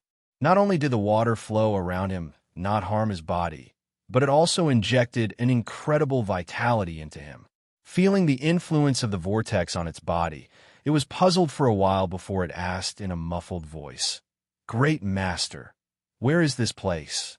Why can't I get in touch with the elemental world? And what's going on with this amazing water flow?" "Shut up. I don't have time to answer any questions now. Do you see the huge vortex? Use your ability to make it stop." Zhang Cheng gave a direct order. To him, the enslaved elementals were just like magical items.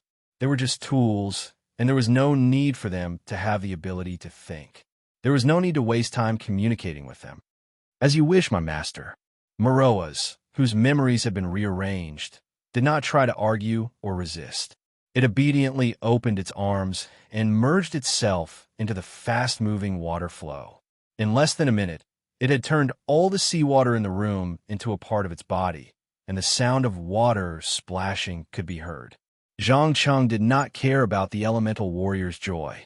He quickly approached it and injected what little mana he had left into the stone pillar. In the beginning, he was met with fierce resistance from the original owner's residual mana. But in the end, he managed to defeat the other party and reconstruct the control center in his own way. At the same time, he also absorbed a large amount of magical knowledge stored within. After an unknown period of time, perhaps a few minutes, or perhaps a few hours, when he opened his eyes again, his whole person had changed, especially the spear-shaped tattoo on the back of his left hand, which was emitting a soft, dark blue color. Every time it was waved, it would cause a slight tidal phenomenon. Carefully feeling the power contained in the tattoo, Zhang Cheng could not help but smile and sigh. A permanent magic tattoo that can control water flow and tides. This is really an unexpected gain. Now I'm starting to believe that the towering tower was built by some kind of marine civilization. Perhaps the water magic of the Loina people was taught by them. But sighing was just sighing. The work at hand did not stop at all. After a while, the water flow around the stone pillar began to swirl at high speed again. At the same time, the sparkling and translucent crystal at the top of the towering tower quickly dimmed. The people who were affected also woke up one by one. They were at a loss as they tried to recall what had happened before. Through the crystal inlaid on the stone pillar, Zhang Cheng could clearly observe what was happening in every corner of the old town. Without turning his head, he said to Meroya, "Do you see it? This is the real purpose of the towering tower. Not only can it summon storms and tsunamis, it can also monitor and control the residents in the surrounding area, making them like slaves who are willing to sacrifice their lives for the master of the tower. Oh, I almost forgot. I seem to have defeated your dead father to explain the disappearance of the magic. Since he's dead, I'll tell you. After all, I'm a person who keeps his promises. I don't like to break my own promises so casually." "No, you don't have to explain. Anyway, it won't be long before I'm killed.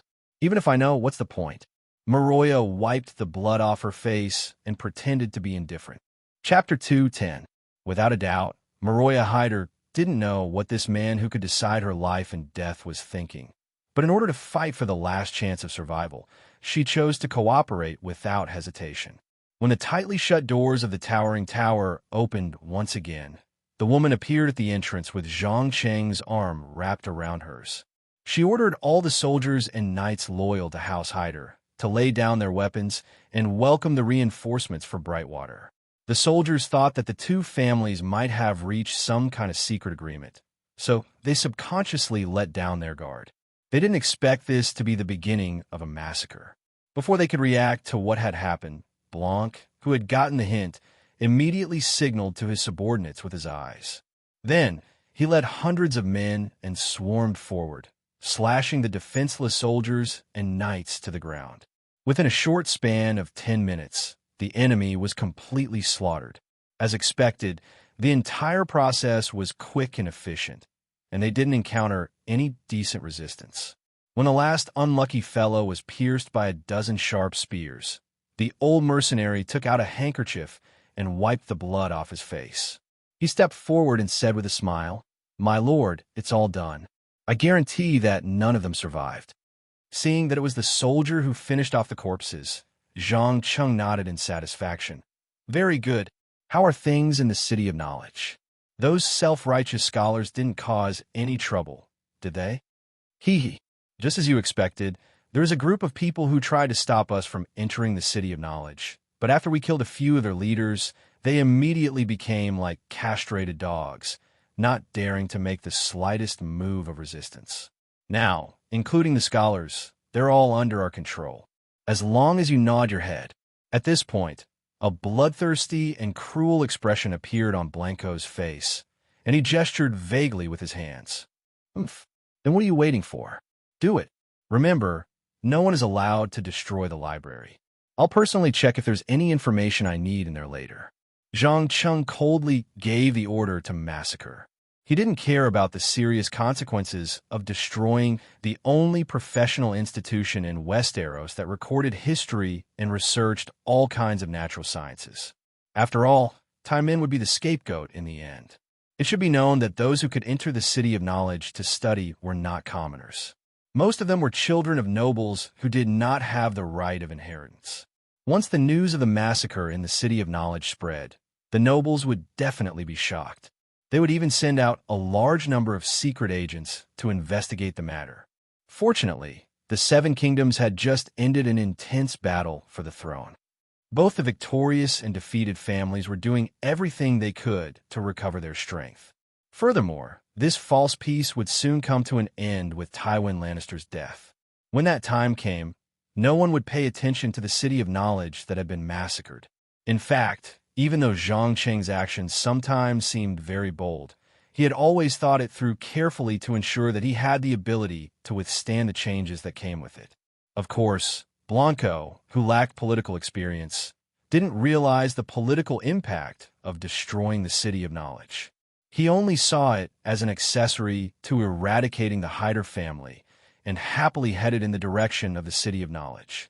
About half an hour later, painful cries could be heard along with the sultry sea breeze. Hearing those familiar screams, Maroya couldn't help but tremble. At the same time, she lowered her voice and asked, "Aren't you afraid that you will be exposed one day?" Afraid? Do you think I'll be afraid of a group of weaklings who bowed their heads in the face of 3 mere dragons? No, my dear, the nobles aren't as powerful as you think. Their survival has nothing to do with their strength. It's because no one can find a replacement for them.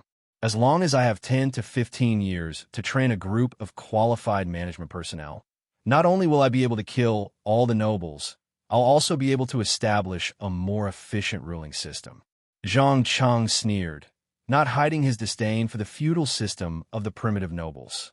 Earth's history had proven that a feudal state was as fragile as a piece of paper in front of a centralized state.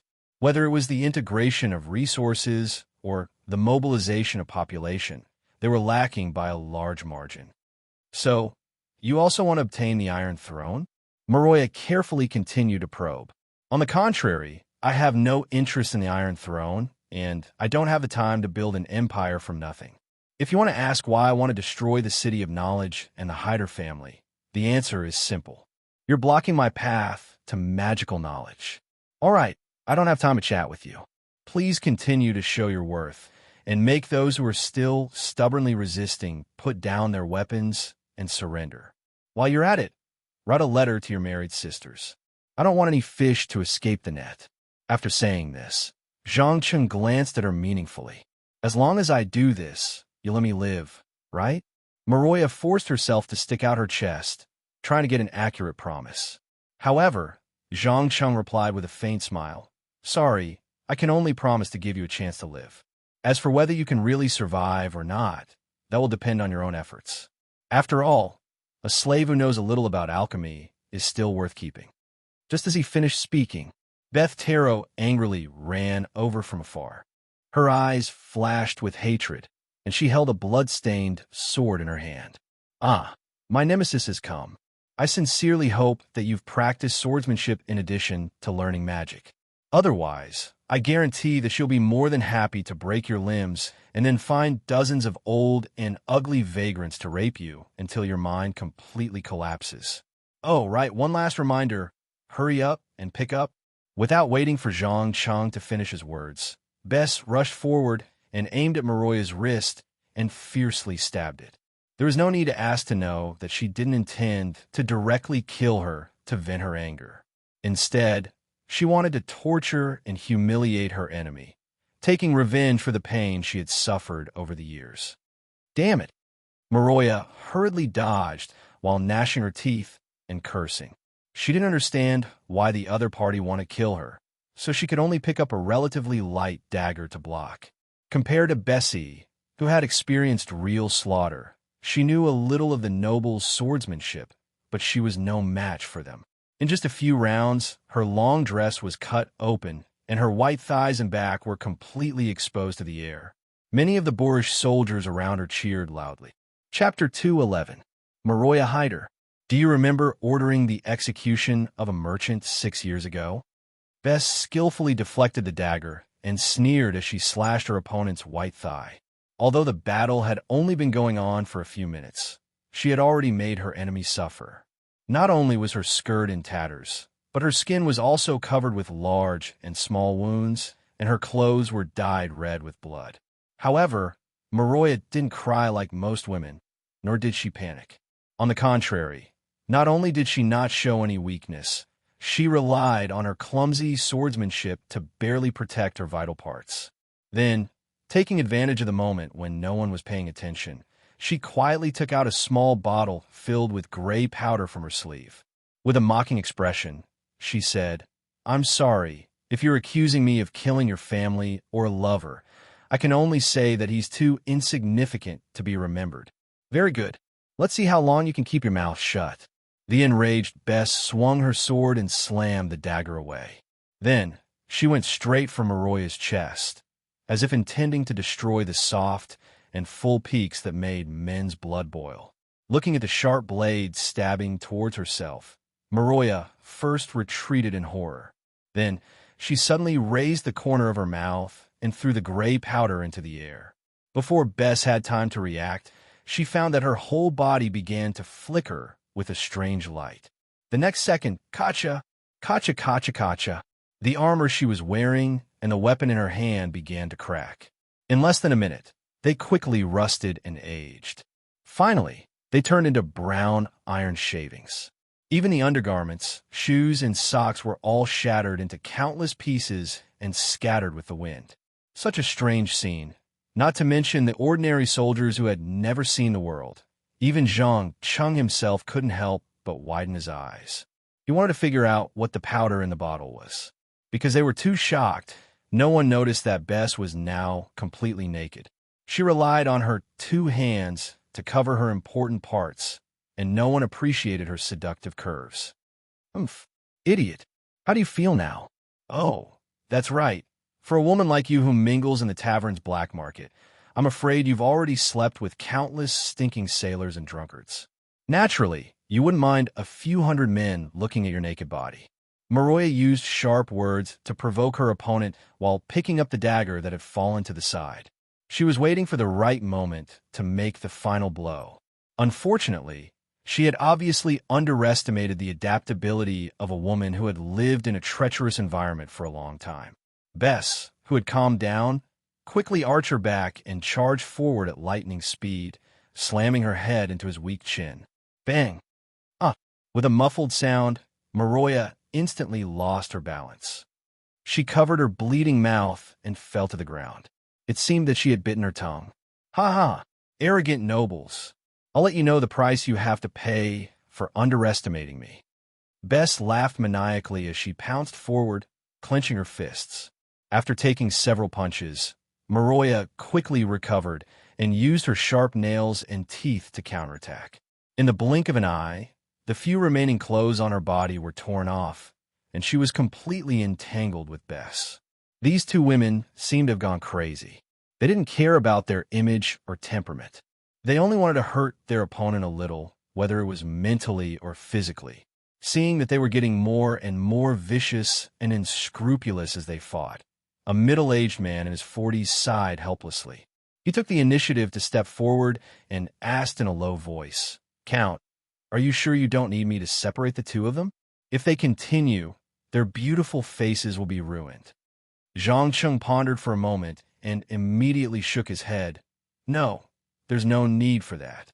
Let them fight until they have no more strength. In addition, in my eyes, whether it's a man or a woman, beautiful or ugly, there's no difference. What I care about is their ability and value, not whether or not they can satisfy some special hobby. Do you understand?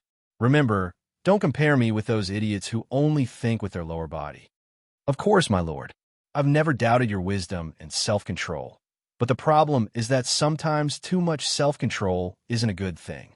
Haven't you noticed that a small number of people have begun to suspect that the reason why you don't get close to women is because you like men? The middle-aged man cautiously reminded. Oh, because I haven't touched a woman in the past few months? Zhang Cheng raised his eyebrows in surprise.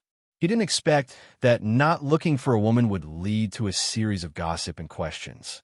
The middle-aged man nodded seriously and explained, Yes, you must know that in the entire Asplin family, you are the only one left. No collateral relatives have the right to inherit, so you must have a few children as soon as possible. This way, in the event of an accident, the family can continue, and those of us who have sworn loyalty to you won't have to worry all day long. What's more, a young man like you is usually at the age of being greedy for pleasure. But you, on the other hand, have ignored the opposite sex for several months in a row. How could it not arouse the suspicion of others? According to what you mean, I need to prove that I like women? Zhang Cheng didn't know whether to laugh or cry. As an adult male, he had never thought that one day he would need to prove his biological preference to others. But thinking about it seriously, it was no wonder that the conferred mercenaries were worried. If they didn't touch women, they wouldn't have descendants. Without descendants, it meant that their territory would be taken back after death, and their interests wouldn't be guaranteed. In fact, in the primitive feudal system, there was nothing more important than increasing the number of descendants for the nobles. Only with enough descendants could they avoid the situation of their inheritance being usurped. That's right. If you don't mind, today is a good opportunity. According to my experience, finding a woman to vent after a massacre can help to soothe your emotions. You must have killed a lot of people just now. After saying this, the middle-aged man's eyes revealed a look of reverence. Even though Zhang Cheng didn't have a single trace of blood on him, he still smelled a strong scent of death with his keen sense of smell. All right, go and separate the two of them, then take them to bathe and change into clean clothes. When the banquet starts later, make sure that Maroya Hyder is present. Zhang Cheng quickly ordered, As you wish, my lord. The middle-aged man placed one hand on his chest and bowed deeply.